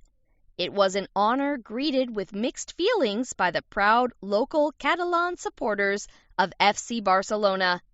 But that allowed Messi to play soccer in La Liga. Messi learned basic Catalan, the language of that region of Spain. Quick fact: popularly known as Barca, FC Barcelona is known for its players' skillful and entertaining style of play that is called tiki-taka, which emphasizes passing and artful flowing movement. Barcelona's stadium, Camp Nou, is one of the most recognizable stadium names in the world. In interviews and in public, Messi is too shy to speak Catalan, but in post-game victories, he has often shouted FC Barcelona's famous slogan, Visca el Barça y Visca Catalunya! Long live Barca and long live Catalonia! Along with his teammates and their fans. Former FC Barcelona coach and Messi's mentor Pep Guardiola has compared Lionel Messi to Michael Jordan in terms of being an iconic sports player. Guardiola believes Messi could well be the best soccer player of all time. Quick fact: founded in 1899, Barça has been seen as a major expression of Catalan identity, dating back to the military dictatorship of Francisco Franco, which lasted from 1939 to 1975, who prohibited the use of the Catalan language and suppressed Catalan culture. Lionel Messi shows his FIFA Ballon d'Or award to his supporters at Camp Nou, Barcelona in 2011. He had also won the trophy in 2009 and 2010 and would again win the award in 2012, the Soccer Whiz. As a player for Barca, Messi collected dazzling landmarks. In 2006, Barcelona won the UEFA Champions League, the European Club Championship title. By 2008, Messi was Barcelona's leading goal scorer. His 2008-09 season was particularly memorable, as Messi helped Barcelona win the club's first treble, or winning 3 major European club trophies in one season. Messi alone scored 38 goals in 51 matches that season. During the 2009-10 season, he scored 34 goals in domestic games. Barcelona once again was the La Liga champion. Messi also made major achievements independent of his team's wins. He earned the Golden Shoe Award as Europe's leading scorer and was also named FIFA's World Player of the Year in 2009. Again in 2010, 2011, and 2012, Messi won FIFA's World Player of the Year award, which had been renamed the FIFA Ballon d'Or in 2010. Thus, Messi became the first player to win the coveted award 4 years in a row. The 2011-12 season was probably Messi's best. In March 2012, he netted his 233rd goal for Barcelona, becoming the club's all-time leading scorer at only 24 years old. He finished that season with 73 goals in all competitions, more than any other player had accomplished in a single season in history. Team Argentina 2. While Messi was already racking up his accomplishments with Barca, Argentina had quickly signed him up for their own national team in 2005. He would soon be showing off his flair, playing for his home country as well as in international matches, displaying what Argentines call gambeta, the skilled, high-speed dribble with the flourish of a tango step. It was a talent for which Messi's idol Maradona was also known. In June 2005, Argentina's under-20 team, with Messi on the field, became champions in the FIFA World Youth Championship. He was voted Player of the Tournament after securing Argentina's victory over Nigeria with a pair of penalty kicks. Argentina's Lionel Messi drives the ball during the 2010 World Cup quarterfinal match against Germany in Cape Town, South Africa, in July 2010. Messi was also on Argentina's 2006 World Cup team, though at 18, he spent most of his time on the bench. However, by the 2008 Beijing Olympic Games, he was on the field often enough to help Argentina win the gold medal. By 2010, Messi was already the well-known superstar of Barca, when he also helped the national Argentine team make it to the quarterfinals at the World Cup in South Africa. Messi's efforts on the Argentine national team won him Argentina's Sports Journalist Association Olimpia de Plata Footballer of the Year award several years over. Barcelona Leo versus Argentine Leo. In spite of his many awards with the Argentine national team, Lionel Messi is not as popular in his home country as he is in the rest of the world. One major criticism that makes Messi less popular among Argentines is that his accomplishments with the Argentine team don't measure up to those he has made with FC Barcelona. It is natural that Messi's dynamic with his Argentine teammates would be different from the one that he has with the Barcelona team. For one, Messi was formed from a young age at La Masia, FC Barcelona's youth academy, with many of the same players with whom he came to play on the adult team. The teammates knew each other's moves from a young age. According to Messi, he neither does nor would he change his playing style for either team.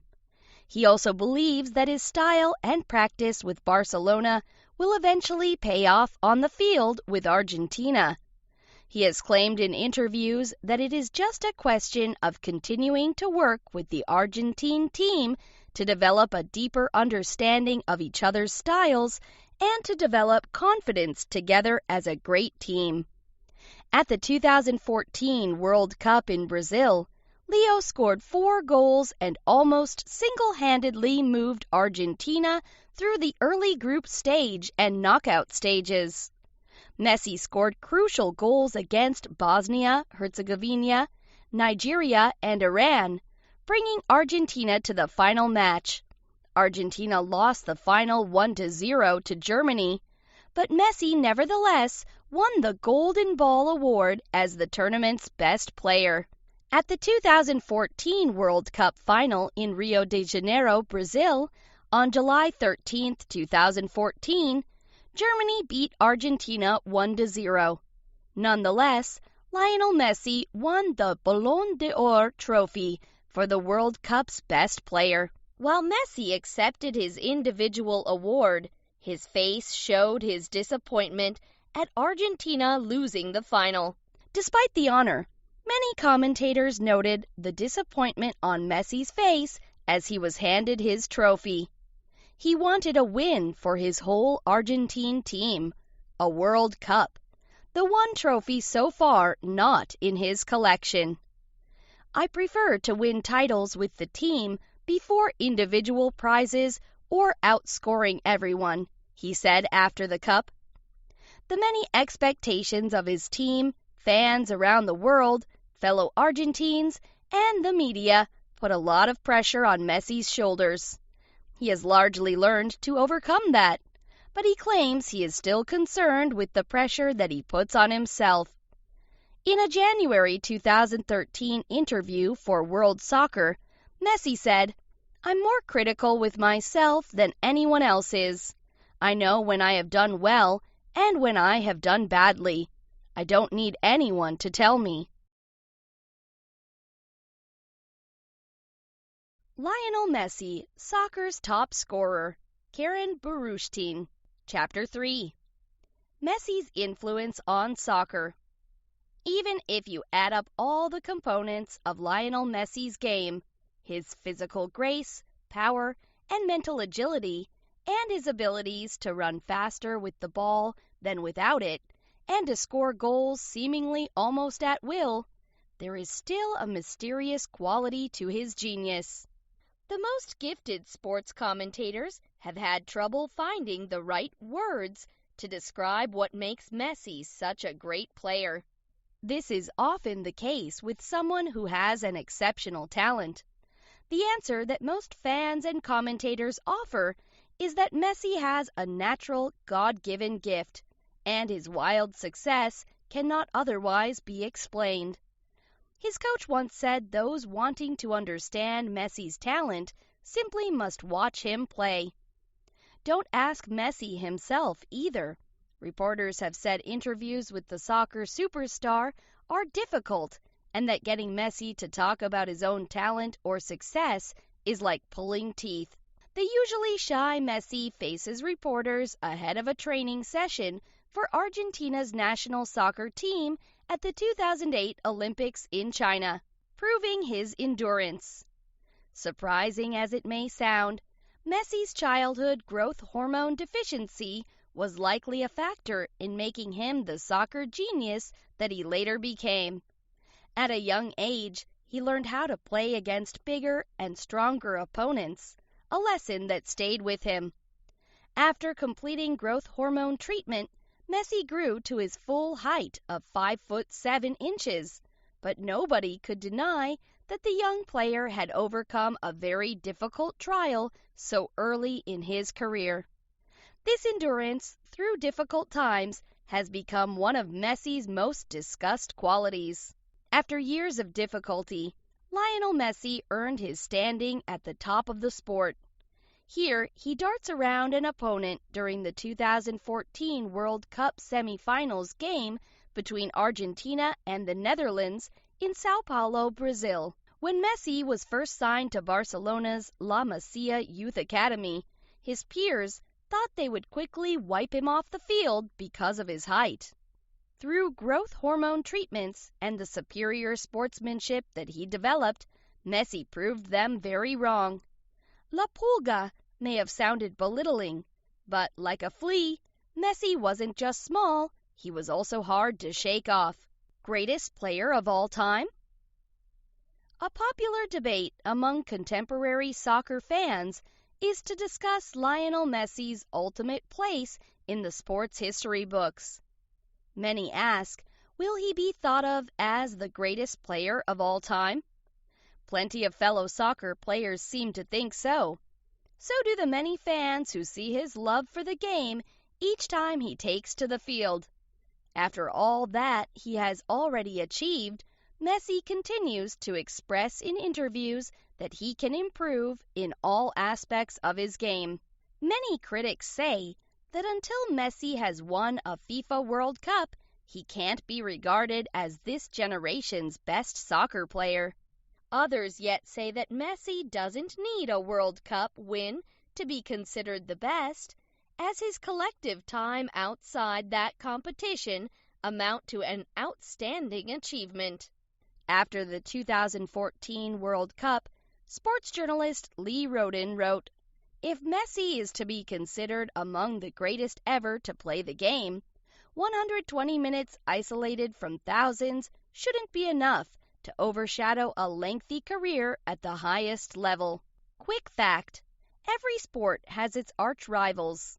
In soccer, many compare Lionel Messi to Cristiano Ronaldo, the Portuguese forward for Real Madrid.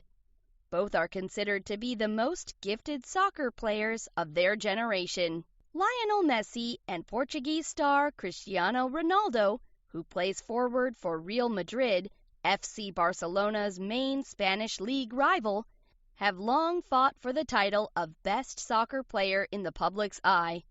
Here, the rival players are shown in an El Clasico match in Barcelona on October 26, 2013. Messi has expressed a similar opinion at times. One of his own idols, Alfredo Di Stefano, an Argentine Spanish soccer star of the 1950s, never won a World Cup, and Messi insists that no one would claim that Di Stefano wasn't one of the greatest. By the same token, Messi also insists that he still has time to achieve his dream of winning a World Cup with Argentina and promises that he will do everything possible to see that that happens. Messi and his teammates celebrate their victory during a La Liga match between FC Barcelona and Sevilla FC in Barcelona on November 22, 2014. Messi is known for his superior sportsmanship and for his close relationship with teammates. Sportsmanship above skills. Beyond his superb skills, Messi wants history to remember him in other, more modest ways, too. In a September 2012 interview with El País, Messi said, "My hope is that when I retire, that I'm remembered as a good guy. I like to score goals, but I also like to be friends with the people I play with." This is one of the predominant reasons that Lionel Messi is considered a role model for young, aspiring soccer players. His emphasis on teamwork and sportsmanship is as apparent as his never say die attitude. After his 2014 World Cup loss, most fans recognized that at only 27 years of age at the time, Messi still had a long career ahead of him. Messi himself has said that as long as he enjoys the game and finds ways to improve, he will keep on playing. As he matures, his game continues to change. At the beginning of his career, Messi might have been a bit more individualistic and occasionally guilty of ignoring better-placed teammates. But as his career progressed, in addition to scoring, he became known for setting up a lot of goals with clever passes that found teammates in the perfect positions. Former FC Barcelona player Zlatan Ibrahimovic is shown here celebrating with Messi during a La Liga match in Zaragoza, Spain on March 21, 2010. Messi has shown that he can be a generous teammate. In one game against Real Zaragoza, Messi had already scored a hat trick, the soccer term for scoring 3 goals in one game, and had a chance for a 4th goal. Instead, he passed the ball to his then teammate Zlatan Ibrahimovic because, in Messi's own words, Ibra needed a goal. Quick fact: matches between FC Barcelona and Real Madrid are called El Clásico. In the March 2014 Clásico, an estimated 400 million viewers worldwide watched, more than 3 times as many as the global Super Bowl audience that year. Chapter 4: Off the Field. Lionel Messi's influence stretches much further than his importance to soccer alone. As one of the most popular sports figures in the world, he knows he has a responsibility to the public. Off the field, Messi does a lot of charity work. He also has a family and a handful of major business endeavors. Leo Messi Foundation. Messi has always recognized that he was given great opportunities at a young age, and he wants the same for as many kids as possible. In 2007, Messi founded the Leo Messi Foundation to help at-risk children. Its motto is, "Choose to believe." The inspiration for the foundation came after Messi visited a group of sick children in a hospital and seeing how much the presence of somebody that they admired could improve their mood and their will to fight their illness. Messi saw how the visit could give hope to a child, something not always offered by medicine. Messi poses with a fan in Doha, Qatar, in May 2013, following a ceremony announcing the Leo Messi Foundation's initiative to support mobile health clinics for children in the Middle East, North Africa, and Southeast Asia. Another of the foundation's goals is to fight against poverty, like that which Messi saw growing up in Argentina. Messi saw so many children, even very young ones, who thought they had no choice but to beg on the street or to go off to work. The Leo Messi Foundation helps raise money for and awareness about child poverty and at-risk children, and finding solutions to fight it. A better future for children. In 2010, Leo became a UNICEF Goodwill Ambassador. In that post, he began doing various humanitarian missions across the globe, focusing on children's rights and trying to get children off the streets and out of a life of child labor through education and sports. For example, in his first year as an ambassador, he visited Haiti 6 months after a devastating earthquake had done massive damage to the small island country. Part of Messi's motivation to do charity work came from seeing poverty-stricken children living in poor neighborhoods or shanty towns, such as this one in Buenos Aires. One of his foundation's goals is to provide less fortunate children with a better future through sports and education. He wanted to help lift people's spirits, especially Haitian children. He also hoped to draw the world's attention to the challenges that these children faced after the earthquake. Messi also met with Argentine troops stationed as part of a UN relief mission to the nation. In 2013, Messi and his FC Barcelona teammates visited the Middle East, an area of the world that experiences great political tension. During Barca's peace tour, the team met with both Israeli and Palestinian leaders. They also hosted training and matches with Israeli and Palestinian youth, all in the aim of improving often tense relations between Israel and Palestine. Quick fact: Barca fan clubs aren't just in Barcelona. There are over 1,500 Barca fan clubs throughout the world. Lionel Messi poses with a group of children after being appointed a UNICEF Goodwill Ambassador at the Camp Nou Stadium in Barcelona on March 11, 2010. While typically shy, Messi comes out of his shell when instructing young children. He has told interviewers that his greatest joy is making a child happy. Leo Messi, just like you and me? While Lionel Messi is possibly one of the most famous people in the world, Messi insists that he is a normal person with the same life as anyone else. Off the field, it is almost believable. In 2009, Messi began dating his girlfriend, Antonella Roccuzzo, his best friend's cousin, who is also from his hometown of Rosario. On November 2, 2012, the couple gave birth to a son, Thiago. Messi commemorated the event by having his son's name and birth date stitched onto his soccer cleats. Despite all that he has achieved in sports, Messi insists that his biggest achievement in life is Thiago.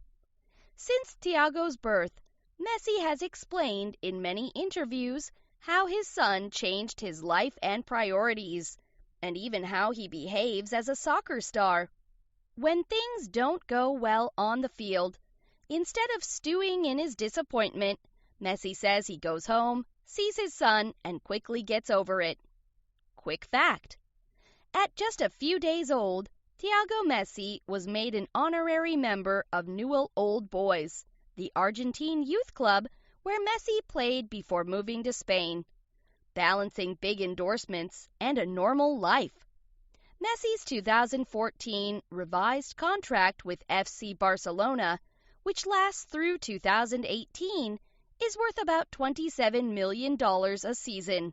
The star earns many millions more from endorsements for brands such as Adidas, PepsiCo, Gillette, and Electronic Arts. His total salary for 2014 was estimated to be more than $60 million. Proud dad Lionel Messi holds his young son, Thiago, in 2013 ahead of a match in Barcelona. Thiago wears a custom Barcelona jersey with the Spanish word papi, or daddy, inscribed on the back where Messi's name would normally appear. Pepsi is just one of the many brands with which Messi has lucrative endorsement deals since becoming a soccer superstar.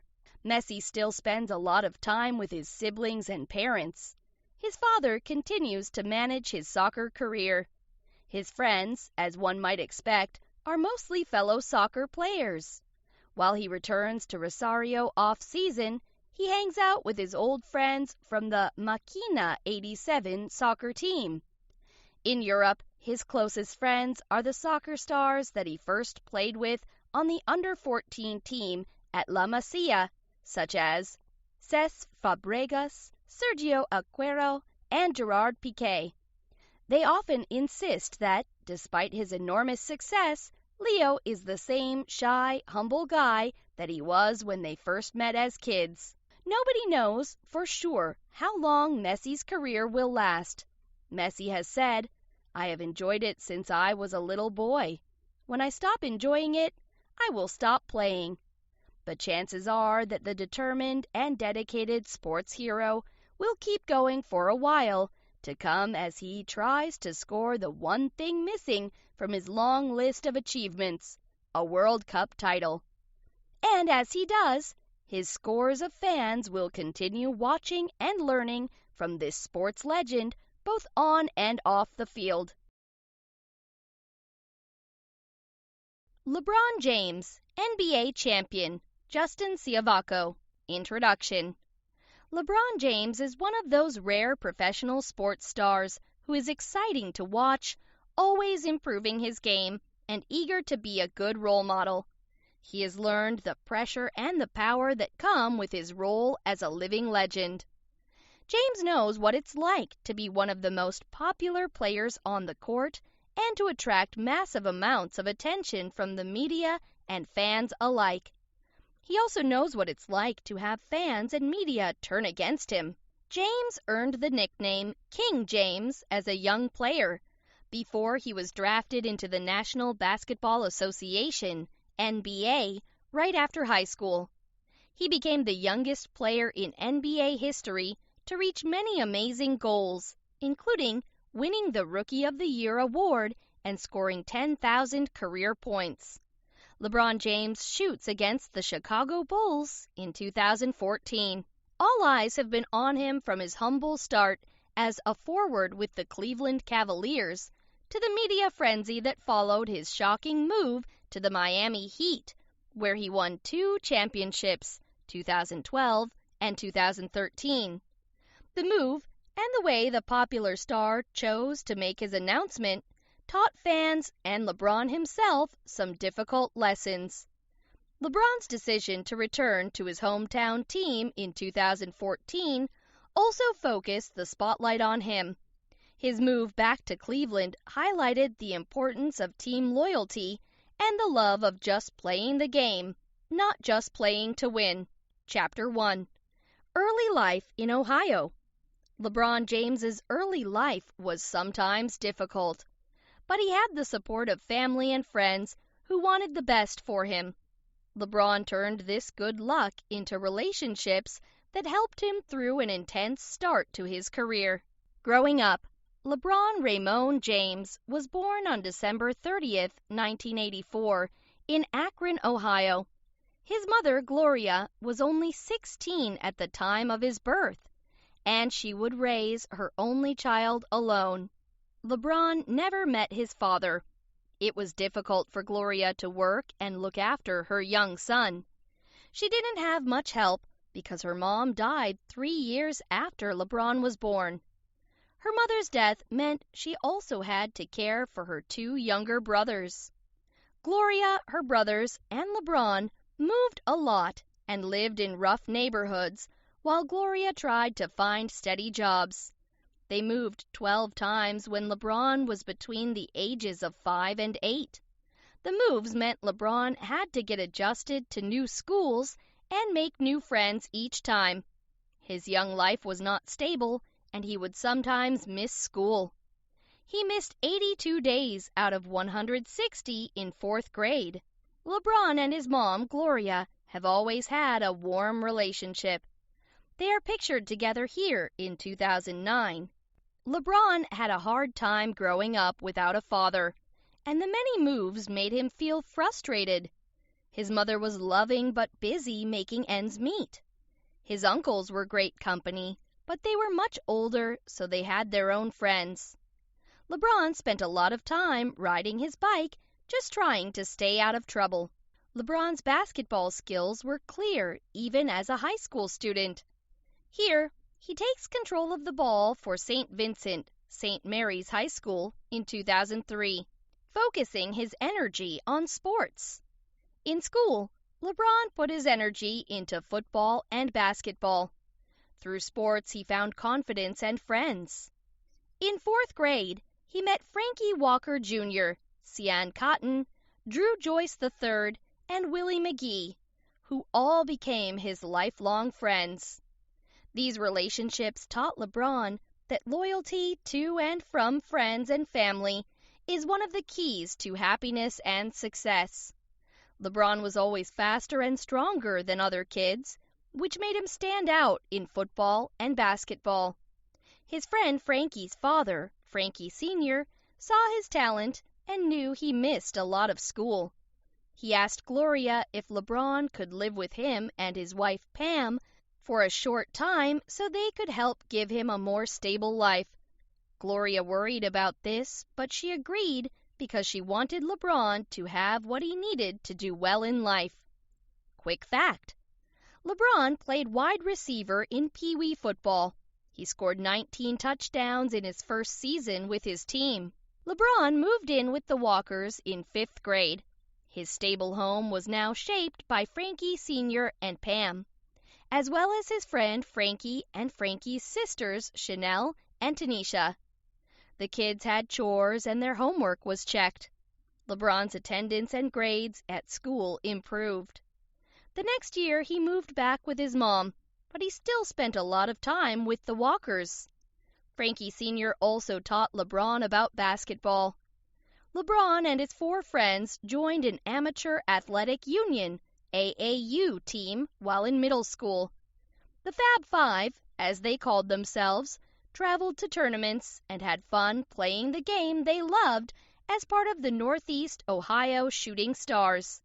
They also won big, racking up more than 200 wins. Quick fact: LeBron had a B average in high school. His favorite class was Earth Science. LeBron makes a layup to bring his high school team closer to victory at the Dream Classic Championship game versus a Los Angeles team in 2003. LeBron was always strong in sports, but he became a star player after he learned about teamwork at home and in the game. When it came time to choose a high school, LeBron and his friends decided to stick together so they could play on the same team. They chose St. Vincent St. Mary High School in Akron. In their freshman season, they led the boys' basketball team to a 27-0 record and the Division III state title. LeBron averaged 18 points and 6 rebounds per game. Sophomore year was also a success. As a forward, LeBron led his team to a 26-1 record and another Division III title. He averaged 25.2 points, 7.2 rebounds, 5.8 assists, and 3.8 steals that season. The team placed 5th in USA Today's Super 25 high school rankings. LeBron became the youngest player ever to be chosen for the newspaper's All-USA First Team of All-Stars, and a local newspaper nicknamed the 16-year-old King James. LeBron stayed humble and focused on his role within a great team. It didn't matter if the opposing team was bigger than us or taller than us, he told Sports Illustrated. We knew we had the ability to go out and win every night because we played as a team. In his junior year, LeBron led his team to a 23-4 record. That season, 2001 to 2002, brought a few more losses than previous years, but he averaged 29 points, 8.3 rebounds, 5.7 assists, and 3.3 steals per game. St. Vincent St. Mary lost the state championship in the final game. Quick fact: LeBron told Sports Illustrated he started checking out library books about famous athletes in elementary school. How amazing would it be if I made it into one of these, he wondered. LeBron faced criticism even as a high school student. He attracted so much attention for his basketball skills at a young age that the media were questioning if he deserved the hype. Still, attention on LeBron was building. National media was covering his games, and fans started devoting websites to him. People were comparing him to his idol, Michael Jordan of the Chicago Bulls. Amazingly, he made the cover of Sports Illustrated at age 17 in his junior season. Crowds were eager to see him in action. His school moved home games from their gym to the University of Akron's JAR Arena, which holds 6,000 people. The games were sellouts and became a hit on pay-per-view TV, too. ESPN even televised some of the games as interest in LeBron grew. Quick fact: in his junior year, LeBron led his football team to the state semifinals, but he broke the index finger on his left hand just before the start of basketball season. That didn't stop him from playing. Gatorade named LeBron its Male National Athlete of the Year in 2003. Here, he enjoys the attention at a ceremony honoring him and his fellow honoree, sprinter Allison Felix. Senior year proved to be a good one for LeBron and his growing number of fans. His team's record was 25-1, and they won their third state title in 4 years. LeBron averaged 31.6 points, 9.6 rebounds, 4.6 assists, and 3.4 steals. LeBron's personal life was going well, too. He was living with his mom in an apartment in Akron. It was a gathering place for all of his friends, a comfortable spot where they could goof around and play video games. He believes his friends made his apartment their usual spot because they loved his mom. But his friends were also eager just to be wherever he was. It was his charisma, explains his longtime friend Randy Mims, who now serves as the basketball star's day-to-day manager. Everyone wanted to be around him. He was born with it. He still has it. However, Senior year would also bring the need to consider change. Would LeBron choose to fine-tune his skills in college or move on to his dream job with the NBA? LeBron was confident that he was ready for something much bigger. Chapter 2. Becoming one of the best in the NBA. Although James was a basketball star early on, he didn't always have the wins he was used to in his high school days. That sometimes proved a disappointment for both James and his fans. Into the NBA. James's basketball skills made him famous in high school, and he was ready to achieve more. On April 25, 2003, LeBron announced that he would be part of the NBA draft for the 2003-2004 NBA season. The news created excitement around the country. Many teams were eager to take him in his rookie year, but the first to pick was the luckiest, and the first pick went to the Cleveland Cavaliers. James proudly holds up his number 23 Cleveland Cavaliers jersey at a press conference on June 27, 2003. He chose the same number as his idol, Michael Jordan. With the first pick of the 2003 NBA draft, NBA Commissioner David Stern announced during the ceremony, the Cleveland Cavaliers select LeBron James. Cavaliers fans cheered the pick. Some even danced in the streets. They knew James was the best young player in the country. Fans immediately began buying James's number 23 jersey. At that time, the Cavaliers were one of the worst teams in the NBA. They had won only 17 games in the 2002 to 2003 season. That didn't matter to James. He had been a huge fan of the team since he was a kid in nearby Akron. He understood it would take a lot of work for the team to get on track, and he was confident he could help. Plus, James was excited to train close to home and his friends. "I'm one of the highest publicized players in the country right now, and I haven't even played one game of basketball in the NBA," James admitted. "I know I'm a marked man, but I just have to go out there and play hard and play strong and help my teammates every night." Quick fact: Nike signed James to a $90 million 7-year contract days before he was drafted to the Cavaliers. As a rookie player, James felt pressure to prove that he deserved his NBA contract. The 6'8" star was such a powerhouse that he quickly became the team's top scorer. James signed a 3-year contract for $10.8 million.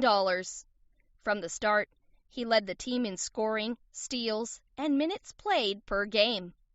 He helped the team boost their wins to 35 for the 2003 to 2004 season. His influence was so big that he was voted NBA Rookie of the Year. That meant everything to James. His hero, Michael Jordan, had also gotten the honor back in 1985. James followed up with a spot on the U.S. basketball team at the 2004 Olympics in Athens, Greece. The 19-year-old was the team's youngest player.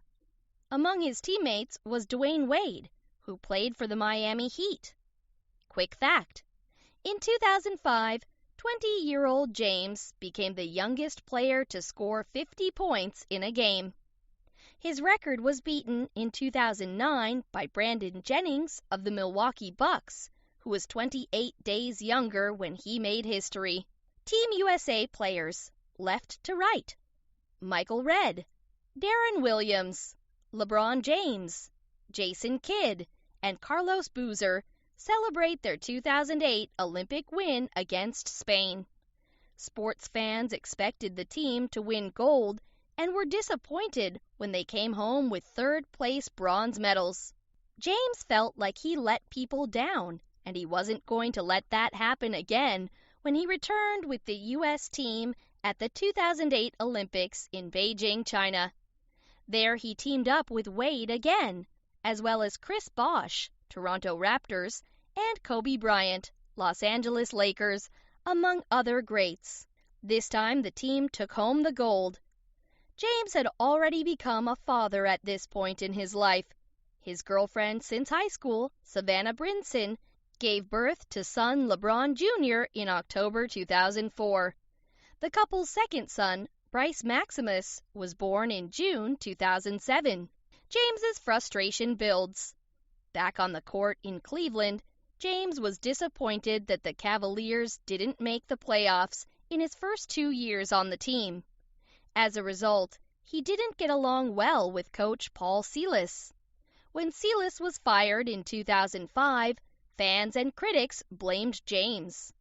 Quick fact: James was picked for the NBA All-Star team in 2004 to 2005, even though the Cavs didn't make the playoffs.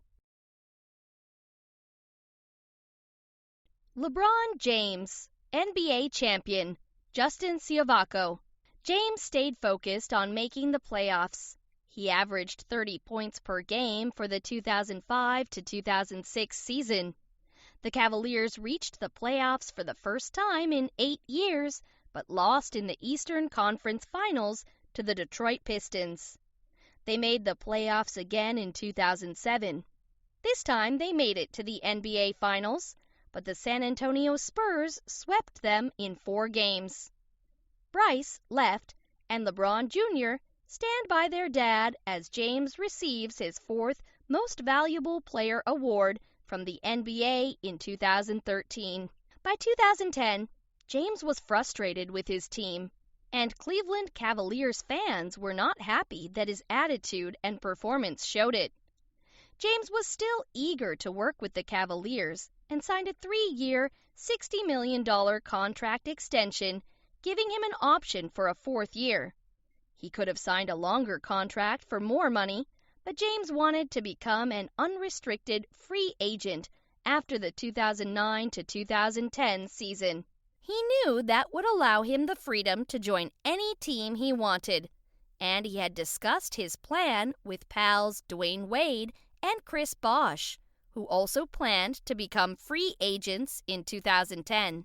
In 2008, it was the Boston Celtics' turn to knock the Cavaliers out of the playoffs.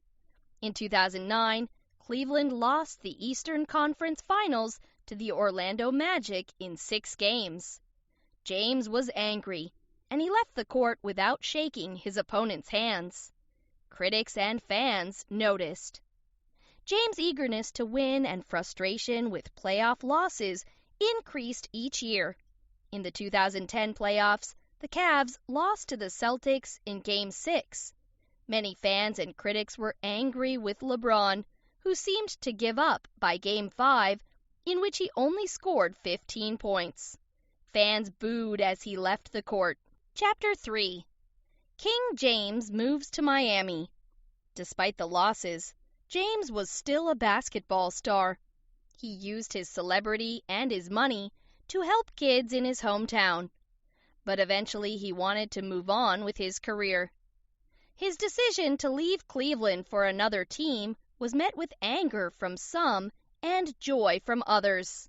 Being a role model. Even as a rookie, James was happy to give back to fans and his hometown. Every Thanksgiving, when he played for the Cavs, he and his friends would hand out turkeys and bags of groceries to families who needed them most. Each summer for 5 years, he gave away AK Rowdy bikes to 300 needy children, and then rode with them in downtown Akron. He even established a bike repair program where kids could go for repairs. He often gave money and his time to local groups and events. James was a thoughtful role model. He always took that part of his job seriously, just as seriously as he took his sport. Fans respected his hometown love and were proud to have a world-class player on their team. James poses with kids from the Boys and Girls Club of Central Florida in 2012. Through his foundation, corporate sponsors donated sports equipment and renovated their baseball field and picnic area. The decision. Still, by 2010, James was growing frustrated with the Cavaliers' management and the team's inability to win a championship. James's contract with the Cavs expired on July 1, 2010, and he became a free agent. He took meetings with many NBA teams, including the Los Angeles Clippers, the New York Knicks, the Chicago Bulls, and the Miami Heat. Quick fact: the NBA's All-Star Game appearances are not just about talent, but also popularity. James has been selected for the All-Star Game every year since 2005. He was named the game's MVP in 2006 and 2008. Fans wait outside the Boys and Girls Club of Greenwich, Connecticut, to greet James before his big announcement on July 8, 2010. On July 6th, news broke that James had made a decision on where he'd continue his career. He would announce it in an hour-long live TV special on ESPN called The Decision. The media and fans were filled with excitement about what he would say. James had the full attention of the sports world. On July 7th and the morning of the 8th, LeBron's attention was in Akron, as he was holding his annual Nike camp for the country's top high school and college players. On the 7th, he also joined the social media site Twitter, something he had said in the past he would never do because he saw it as a distraction from the game. His website was also redesigned. These moves were signs to many that James wanted the spotlight, not just as a player, but as an attention-grabbing legend. On July 8th, James flew to a Boys and Girls Club in Greenwich, Connecticut for the live event. The media was so focused on James's announcement that little attention was given to a noon press conference in which his friends Dwayne Wade and Chris Bosh announced they were signing contracts with the Miami Heat. Halfway through his TV special, James announced, "I'm taking my talents to South Beach, Miami." James said he couldn't focus on Cleveland fans who would be upset. "I wanted to do what was best for LeBron James," he said. "At the end of the day, I feel awful. I feel even worse that I wasn't able to bring an NBA championship to that city." He added that he felt the greatest challenge for me is to move on. Fans watching the announcement at downtown Cleveland bars and restaurants took to the streets to show their anger. They set fire to number 23 jerseys and threw rocks at a billboard of the star player. Cavs owner Dan Gilbert added to the rage when he posted a letter to fans on the team's website. As you now know, our former hero, who grew up in the very region that he deserted this evening, is no longer a Cleveland Cavalier, he wrote. A fan in Cleveland shows what he thinks of James at a December 2010 game between the Cleveland Cavaliers and James's new team, the Miami Heat. This was announced with a several-day narcissistic, self-promotional build-up, ending with a national TV special of his decision, unlike anything ever witnessed in the history of sports and probably the history of entertainment. Clearly, this is bitterly disappointing to all of us. Gilbert said James had stopped playing his best for the Cavs in the finals, and build-up surrounding his announcement added to the pain. James was criticized by many fans and critics for the way he made his announcement. It was promoted as a way to raise $3 million for the Boys and Girls Clubs, but the build-up to the announcement and his words stung many Cavs fans and critics who felt it didn't suit James's humble personality.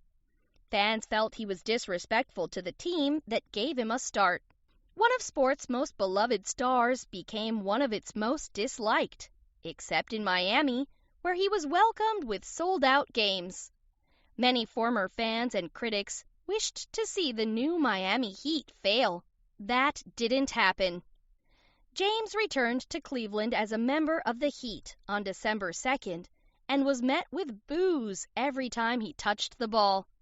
Still, he had a great season, with averages of 26.7 points, 7.5 rebounds, and 7 assists per game. He helped Miami reach the NBA Finals. but the team lost the championship to the Dallas Mavericks. Giving back to kids back home. James's hometown was still on his mind. In April 2011, he and his LeBron James Family Foundation took on one of their biggest projects. Studies show that third grade is a big year for children. Their reading skills, in particular, are a good indicator for how they will grow into educated adults. Each year, James's foundation began contacting every incoming third grader in the Akron public school system who was considered at risk, meaning their skills were not at the third grade level or above. The students received an invitation to join James's program, Wheels for Education. I was the same as them, James told Sports Illustrated. I could have gone either way. James wanted to help kids in Ohio, even when he played for Miami. Here he and his mom, Gloria, gather with children taking part in his foundation's Wheels for Education program in 2012. Each year since 2011, between 200 and 300 students have signed up to take part in a 2-week camp in fall. At the end, James gives each student an AK Rowdy bike. He also makes them say the promise, I promise to go to school, to do all of my homework, to listen to my teachers because they will help me learn, to ask questions and find answers, to never give up no matter what, to always try my best, to be helpful and respectful to others, to live a healthy life by eating right and being active, to make good choices for myself, to have fun, and above all else, to finish school. In return, James and members of his foundation continually check in with students in the program. James also sends them letters and encourages them to read and participate in after-school learning programs. The students stay in contact with James and his staff through high school graduation. The goal is to encourage them to move on to college. Big wins in Miami. In the 2011-12 season, James averaged 27.1 points per game and won his third MVP award while helping Miami advance to its second NBA Finals appearance in a row. He was named the Finals MVP after the Heat defeated the Oklahoma City Thunder to win the championship. King James finally had the big win he always wanted. He had arguably his greatest individual season in 2012-13 when he averaged 26.8 points, 7.3 assists, and a career-high 8.0 rebounds per game. James also helped Miami win 27 games in a row that season. He was rewarded with his fourth NBA MVP award. Quick fact: in 2012, James became only the second player to win an NBA MVP award, NBA championship, NBA Finals MVP, and Olympic gold medal in the same year. The first was his hero, Michael Jordan. James proudly holds his first championship ring, given to him in Miami on October 30th, 2012. In the postseason, the Heat defeated the San Antonio Spurs in a 7-game series to win the NBA championship again. James was again named the Finals MVP. Team USA's Kevin Durant, Carmelo Anthony, LeBron James, and Kobe Bryant pose after a gold medal win at the 2012 Summer Olympics in London. On September 15, 2013, James had a win of a different kind. He married Savannah Brinson, his love since high school. The wedding was part of a 3-day party in San Diego, California. James continued to do well in the 2013 to 2014 season, even increasing his shooting percentage by .002, and he again led the Heat to the NBA Finals. However, Miami lost the rematch with the Spurs in a 5-game series. Quick fact: James won his second Olympic gold medal as part of the U.S. basketball team in 2012. Chris Bosh and Dwayne Wade withdrew from the team due to injuries, but James re-teamed with Kobe Bryant. Chapter 4. The Return to Ohio. James achieved his goal of winning a championship. Now that he was a free agent, he had the opportunity to go anywhere he wanted. Several teams were still interested in him. Fans waited to see what he would do next.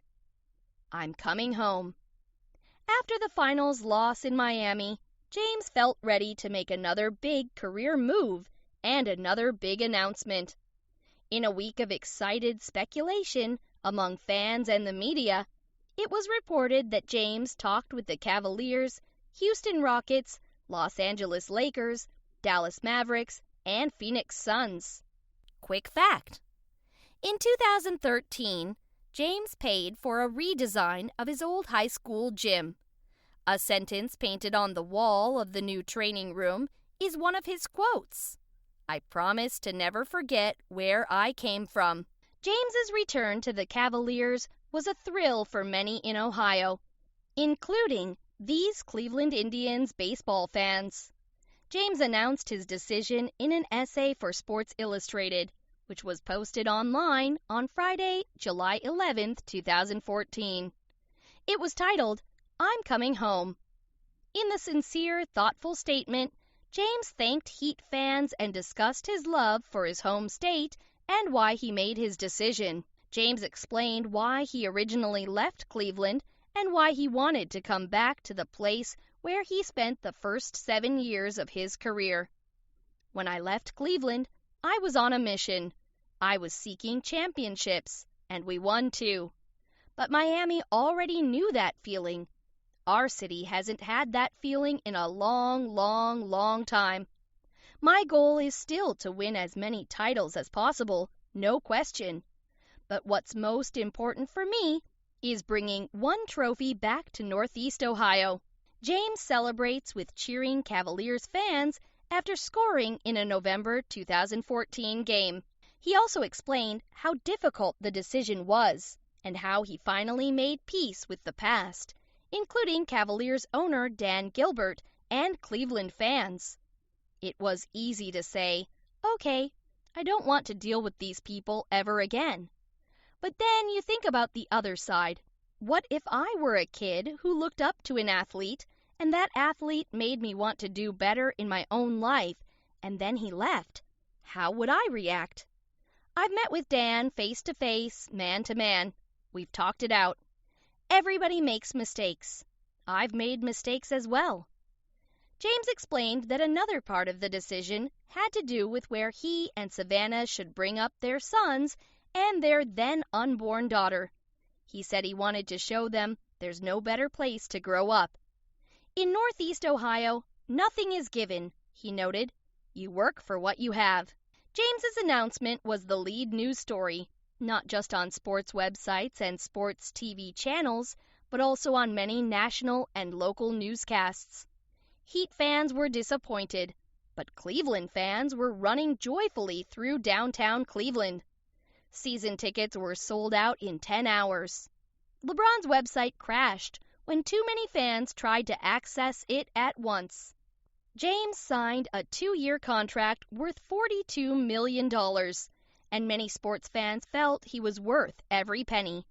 It wasn't just LeBron's status as one of the best players in the NBA that excited fans. It was his decision to work hard with the young but talented team. He said he looked forward to working with and mentoring the team. Quick fact: James's 4 NBA MVP honors put him in excellent company. His hero, Michael Jordan, received the title 5 times, but Kareem Abdul-Jabbar holds the record with 6 MVP titles. James's focus, when not playing the game he loves, is on his family. He is seen here with sons LeBron Jr., Left, and Bryce at an NBA All-Star event in 2012.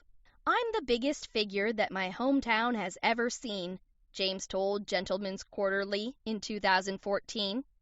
the responsibility of being the inspiration and the light for my community. It's much greater than hitting a jump shot. James's family and friends in Ohio are thrilled. James, Savannah, and their children are back full-time living in the Akron area. Just like their first two children, the couple's third was born in Ohio, and at a time when their father was a member of the Cavaliers.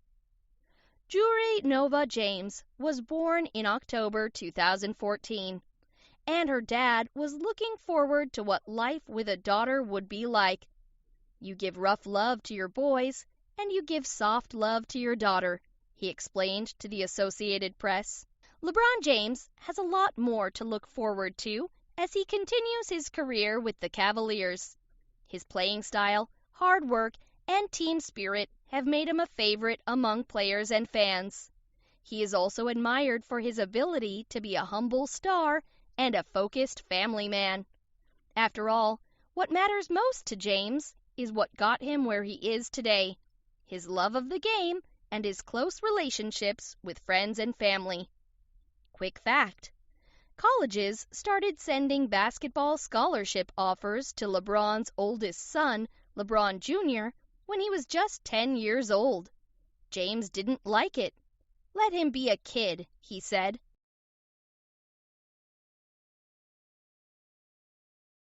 Kate DiCamillo, Newbery Medal-winning author, by Therese Shea.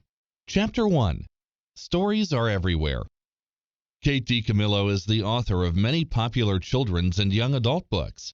Her novels often center on important real-life themes, such as death, separation, and loss. These themes are not often in books for younger people. However, DiCamillo understands that many young people go through hard times. She did. She wants her readers to see themselves in her characters. DiCamillo also writes funny books for younger readers. Kate DiCamillo did not have an easy path to success. Though she was always a talented writer, she had to make herself write every day. It took her years to learn to do this. She also had to deal with rejections from publishing companies. However, she kept trying until her work was accepted. DiCamillo's struggles with writing can teach those who want to be authors about the process. She has also offered advice to future writers. She says, "Stories are everywhere. All you have to do is pay attention." Chapter 2. Becoming a Writer. Katrina Elizabeth Kate DiCamillo was born on March 25, 1964, in Philadelphia, Pennsylvania. Kate had chronic pneumonia when she was young. She was often sick. Her doctors suggested that the family move to a warmer place. When Kate was 5 years old, she moved with her mother and older brother to Claremont, Florida. Her father stayed in Pennsylvania. He said he would join them later, but never did. Kate and her family believed for a long time that he was coming. She would later write about children with missing parents and how they dealt with their feelings. Kate spent a lot of time sick in bed in Florida. However, she used her imagination and read a lot.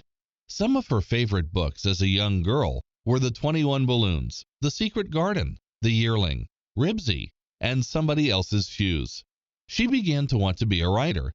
Years later, DiCamillo went to college at the University of Florida at Gainesville. She took writing classes there. Her teachers told her she had talent. After school, DiCamillo thought she was going to be a writer. She believed it would just happen naturally. To earn money, she had many jobs. She even worked at Disney World for a time. DiCamillo did not actually start to write until she was about 29. At first, she wrote several short stories for adults. In 1994, DiCamillo thought she needed a change. She moved to Minnesota with a friend. There, she took a job at a book warehouse. She worked more than 4 years in the children's book section. She fell in love with the children's fiction she read there. She began to think about trying to write a children's story of her own. DiCamillo began to write in the mornings before she went to work. She sent her work to publishing companies. She received many rejection letters, as many as 400. However, Kate DiCamillo did not give up. Chapter 3. Breakthrough Book. During a cold winter in Minnesota, DiCamillo was homesick for Florida. She was lonely and missed having a dog around. Since she could not travel home and could not have a dog, She wrote a children's novel set in Florida about her idea of the perfect dog. In the Milwaukee newspaper, the Journal-Sentinel, DiCamillo told more about where her ideas came from. One night before I went to sleep, I heard a little girl's voice with a southern accent say, "I have a dog named Winn-Dixie." I started with that sentence and that voice. DiCamillo's story is about a young girl named Opal who moves to Florida with her father. The lonely girl finds a dog in the grocery store. She brings him home and names him Winn-Dixie after the store where she found him. During one special summer, Opal learns about her missing mother, how to make new friends, and how to forgive others. DiCamillo called her story Because of Winn-Dixie. When she finished writing it, she sent the manuscript to an editor at Candlewick Press. Unfortunately, the editor was out of the office for months. The manuscript became buried under a pile of other manuscripts. Then, a young editor found it. She loved the story and showed it to her boss. The editor began to work with DiCamillo to get the book ready for publishing. It was her first book as an editor and DiCamillo's first book as an author. In 2000, Because of Winn-Dixie was published. The book quickly became very popular. One morning in early 2001, DiCamillo got a telephone call telling her that Because of Winn-Dixie had won an award called a Newbery Honor. She said in the Orlando Sentinel newspaper, "I used to go to the library and look for those books with the Newbery seal on them, and I couldn't believe my first book would win such an honor." Through her success, DiCamillo had discovered that writing is more about hard work than talent. So she kept writing and set goals for herself. She wrote at least 2 pages every morning before other things came up in her day. DiCamillo said that she never felt like writing, but was always glad she did. She loved it when a story was finally done, and she had many more stories to finish. Chapter 4. More Bestsellers. About a year after Because of Winn-Dixie was published, Kate DiCamillo completed her second book, The Tiger Rising. The story focuses on Rob, a boy whose mother has died of cancer. Rob keeps his feelings inside. One day, he finds a tiger in a cage in the woods. This event and his friendship with a classmate named Sistine help Rob deal with his pain. DiCamillo chose a hard, real-life theme, how a young person deals with losing a parent. She saw herself in Sistine, the girl who asks Rob to be more open. Sistine believes that she will soon live with her father, which is not possible. Both characters end up helping each other. The Tiger Rising won many fans. It was a National Book Award finalist. DiCamillo has said she listens to her characters when writing her books. She is sometimes surprised where they take her in a story. She often gets ideas for them from the real world, though. A college teacher told DiCamillo that good writing is about paying close attention to the people and places around us. That is how DiCamillo creates such lifelike characters and stories. DiCamillo's next book came from another person's imagination. A friend's son asked her to write about an unlikely hero with large ears. With that picture in her mind, she wrote The Tale of Despero, being the story of a mouse, a princess, some soup, and a spool of thread. It was illustrated by Timothy Basil Ehring and published in 2003. The hero is Despero Tilling, a mouse born in a castle who loves music and stories. Despero's bravery is tested as he tries to save a princess. He meets a rat named Roscuro and a servant girl, Miggery, along the way. Despero's story won the Newbery Medal for Best Children's Book for 2004. On her website, DiCamillo wrote, "It was the most amazing, unbelievable, wonderful, fantastic, extraordinary thing. Truthfully, I still can't believe it." Many of DiCamillo's other stories and characters come from images in her mind or in the world around her. One day, a friend was describing how much she loved toast. Later, DiCamillo wrote several chapter books for beginning readers about a pig, Mercy Watson, who loves toast. The first was Mercy Watson to the Rescue, 2005, which was illustrated by Chris Van Dusen. DiCamillo's novel The Miraculous Journey of Edward Tulane, 2006, is about a hard-hearted China rabbit who learns how to love. DiCamillo thought of the story when she had a dream about a rabbit doll that someone had given her. She truly keeps an open mind when she is looking for new ideas. Chapter 5. Reading Ambassador. Even though Kate DiCamillo is a successful author, she has continued to live a normal life. She still gets up early in the morning to make herself write. DiCamillo has said that her writing is usually not perfect the first time, so she is always rewriting. She once said that she rewrites her books 8 or more times. When DiCamillo wants to relax, she spends time with friends and family. She loves to be with her nephews and niece. They share a dog named Henry, who is a bit like Winn-Dixie. In addition to novels and chapter books, DiCamillo writes picture books. She writes the words, and other people make the drawings. Great Joy, illustrated by Bagram Ibatuin, was published in 2007. Luis, The Adventures of a Chicken, illustrated by Harry Bliss, was published in 2008. DiCamillo said she finds these books harder to write than novels and chapter books. There are few words, so every word is important and must be perfectly placed. Kate DiCamillo again tried something new with Flora and Ulysses, The Illuminated Adventures. The book tells the story of a young comic book lover and a squirrel with human abilities. It has comic-style pictures as well as full-page illustrations, the work of artist K.G. Campbell. The novel was published in 2013. It was awarded the Newbery Medal in 2014. That same year, Kate DiCamillo received another great honor. She was named the National Ambassador for Young People's Literature by the Library of Congress. Her job was to travel around the country for 2 years to tell others how important reading is. Reading books helped her through her childhood illnesses and gave her hope for a future as a writer. In her role as an ambassador, DiCamillo shared her life story as well as her books with young people. She encouraged them to read and write, as she did and still does. They too may become authors of award-winning books. Kate DiCamillo's books are popular around the world.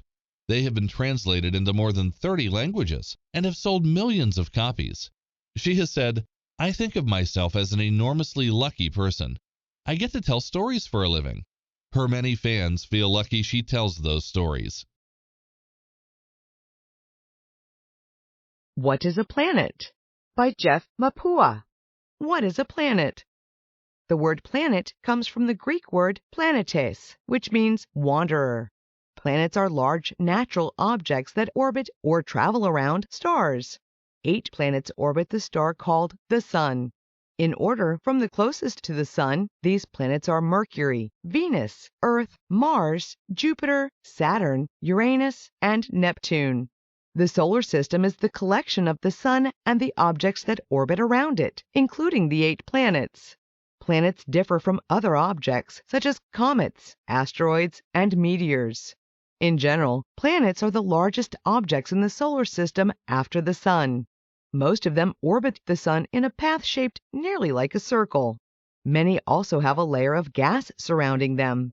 Most of the planets have at least one moon. Jupiter has more than 60 moons. Types of planets. There are 2 main types of planets in the solar system. The 4 planets nearest the Sun, Mercury, Venus, Earth, and Mars, are called inner planets. They are also called the Earth-like planets. The inner planets are rocky and about the size of Earth, or somewhat smaller. They each have solid surfaces. None of these planets has rings, and only Earth and Mars have moons. Jupiter, Saturn, Uranus, and Neptune are called gas giants. They are made up mostly of gases and have no solid surfaces. They are all much larger than Earth. Each of the 4 has a large atmosphere or surrounding layer of gases. Also, the gas giants each have many moons and a system of rings. Saturn's rings are the largest and best known. Formation of planets. Most scientists believe our solar system began to develop about 4.6 billion years ago. It probably started as a loose cloud of gas and dust. Scientists think that a force called gravity pulled parts of the cloud together into clumps. The clumps squeezed so tightly together that they became hot. The cloud, called the solar nebula, changed shape into a spinning disk and grew even hotter. The largest clump eventually became the Sun.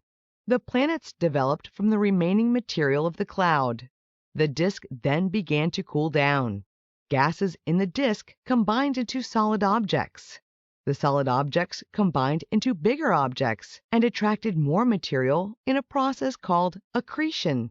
Over time, much of the material clumped together into larger bodies called planetesimals. They eventually formed even larger bodies, which in turn developed into planets. scientists developed theories about the formation of the planets based on observations of the solar system. The interior of the solar nebula, a giant cloud of gas and dust, had hotter temperatures near the sun than farther away from the center.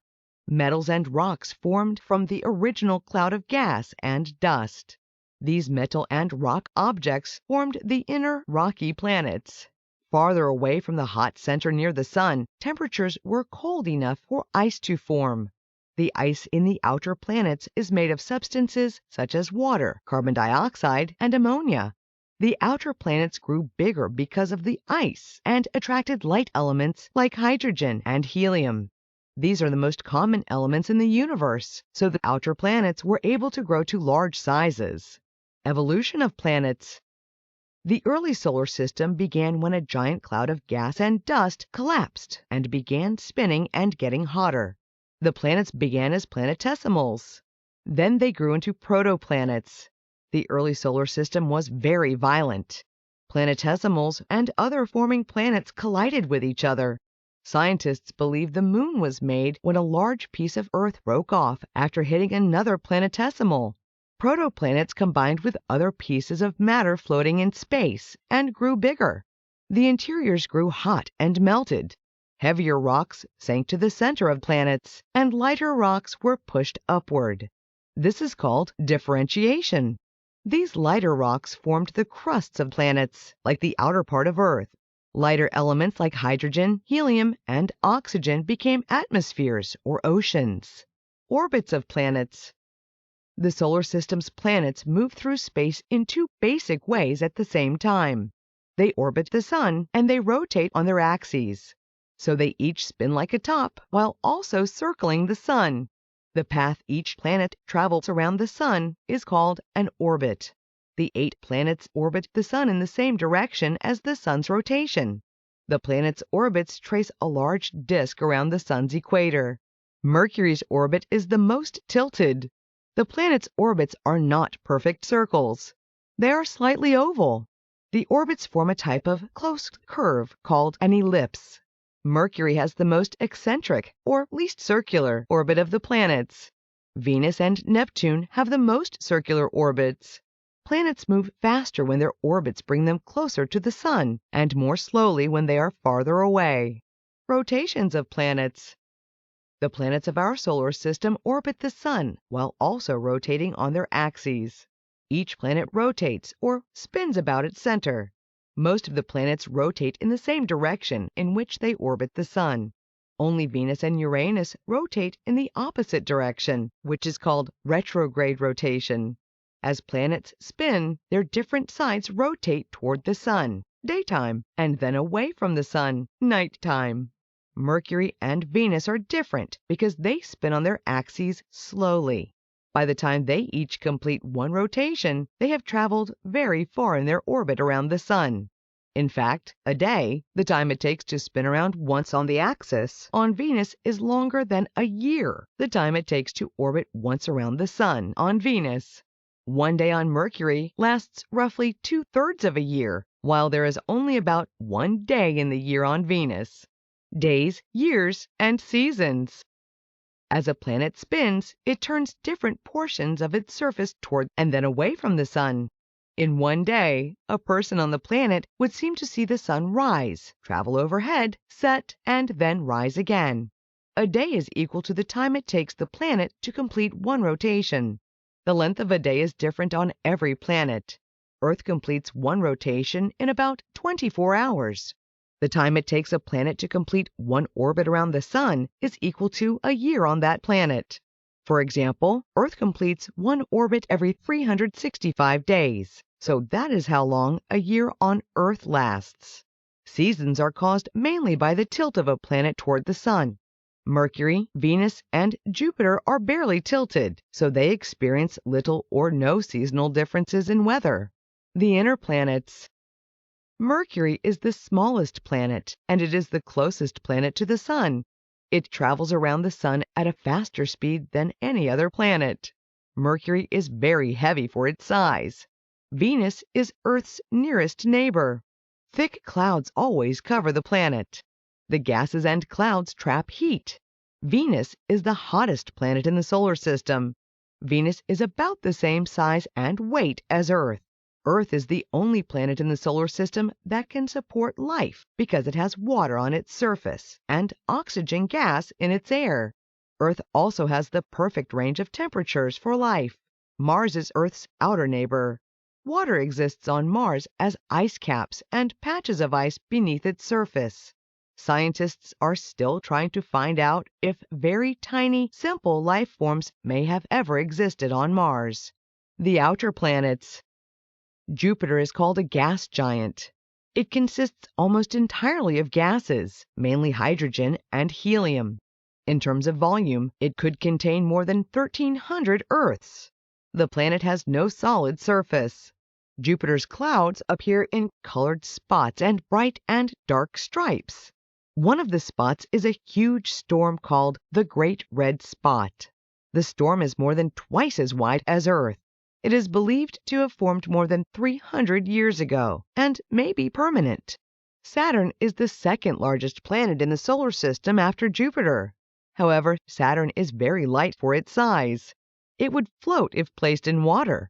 Saturn's center is probably a hot, rocky core. It is known for its beautiful rings. The rings extend thousands of miles out from the planet. They are made up mostly of pieces of rock, ice, and dust. Uranus was the first planet to be discovered after the invention of the telescope. Narrow rings surround Uranus. The rings may be made of ice particles coated with some silicates or carbon-based material that give them a dark and reddish hue. Neptune is a stormy world. The planet has the highest winds ever discovered in the solar system. The winds are almost supersonic, meaning they are almost faster than the speed of sound. The planet has no solid surface. Scientists think that Neptune has hot, thick liquids deep inside it. Scientists used to call Pluto the ninth planet. Pluto is a planet-like object that is usually situated beyond Neptune. Pluto's orbit is different from those of the 8 planets. It overlaps the orbit of Neptune, so Pluto occasionally moves in front of its neighboring planet. Pluto is much smaller than the 8 planets. In 2006, a group of scientists decided to make a new category for Pluto and similar objects in the solar system. They called the objects dwarf planets, other planets. In the 1990s, scientists began to discover planets outside the solar system. These planets orbit around stars other than the Sun. It is difficult to tell much about such planets because they are so far away. Scientists can find them by looking for certain tiny changes in the position of stars and the light they emit. These changes occur when a planet orbits its star. The gravitational pull of an orbiting planet will actually cause a star to move in its own very small orbit. And when a planet crosses in front of its star, it dims the observable light that the star emits. In solar systems beyond our own, one or more planets orbit a star, just as the 8 planets in our solar system orbit the Sun. These planets are called extrasolar planets. Finding other planetary systems is not easy, however, because extrasolar planets appear much dimmer than the stars they orbit. As space telescopes become more sensitive, they are likely to discover more extrasolar planets. A sky full of planets. All across the universe, large clouds of dust clumped together and formed solar systems. Planets formed from these clumps. The planets were of many different types, such as small and rocky, or large and made of gas. Today, planets rotate at different speeds and can orbit stars for different lengths of time. The weather on the planets depends on how much or how little they tilt toward their nearest star. Our solar system is only a small part of a huge system of stars and other objects called the Milky Way galaxy. The Milky Way galaxy is just one of billions of other galaxies that make up the universe. There are billions of stars in the universe, and there are even more planets orbiting them. Earth is just one of billions and billions of planets in the sky.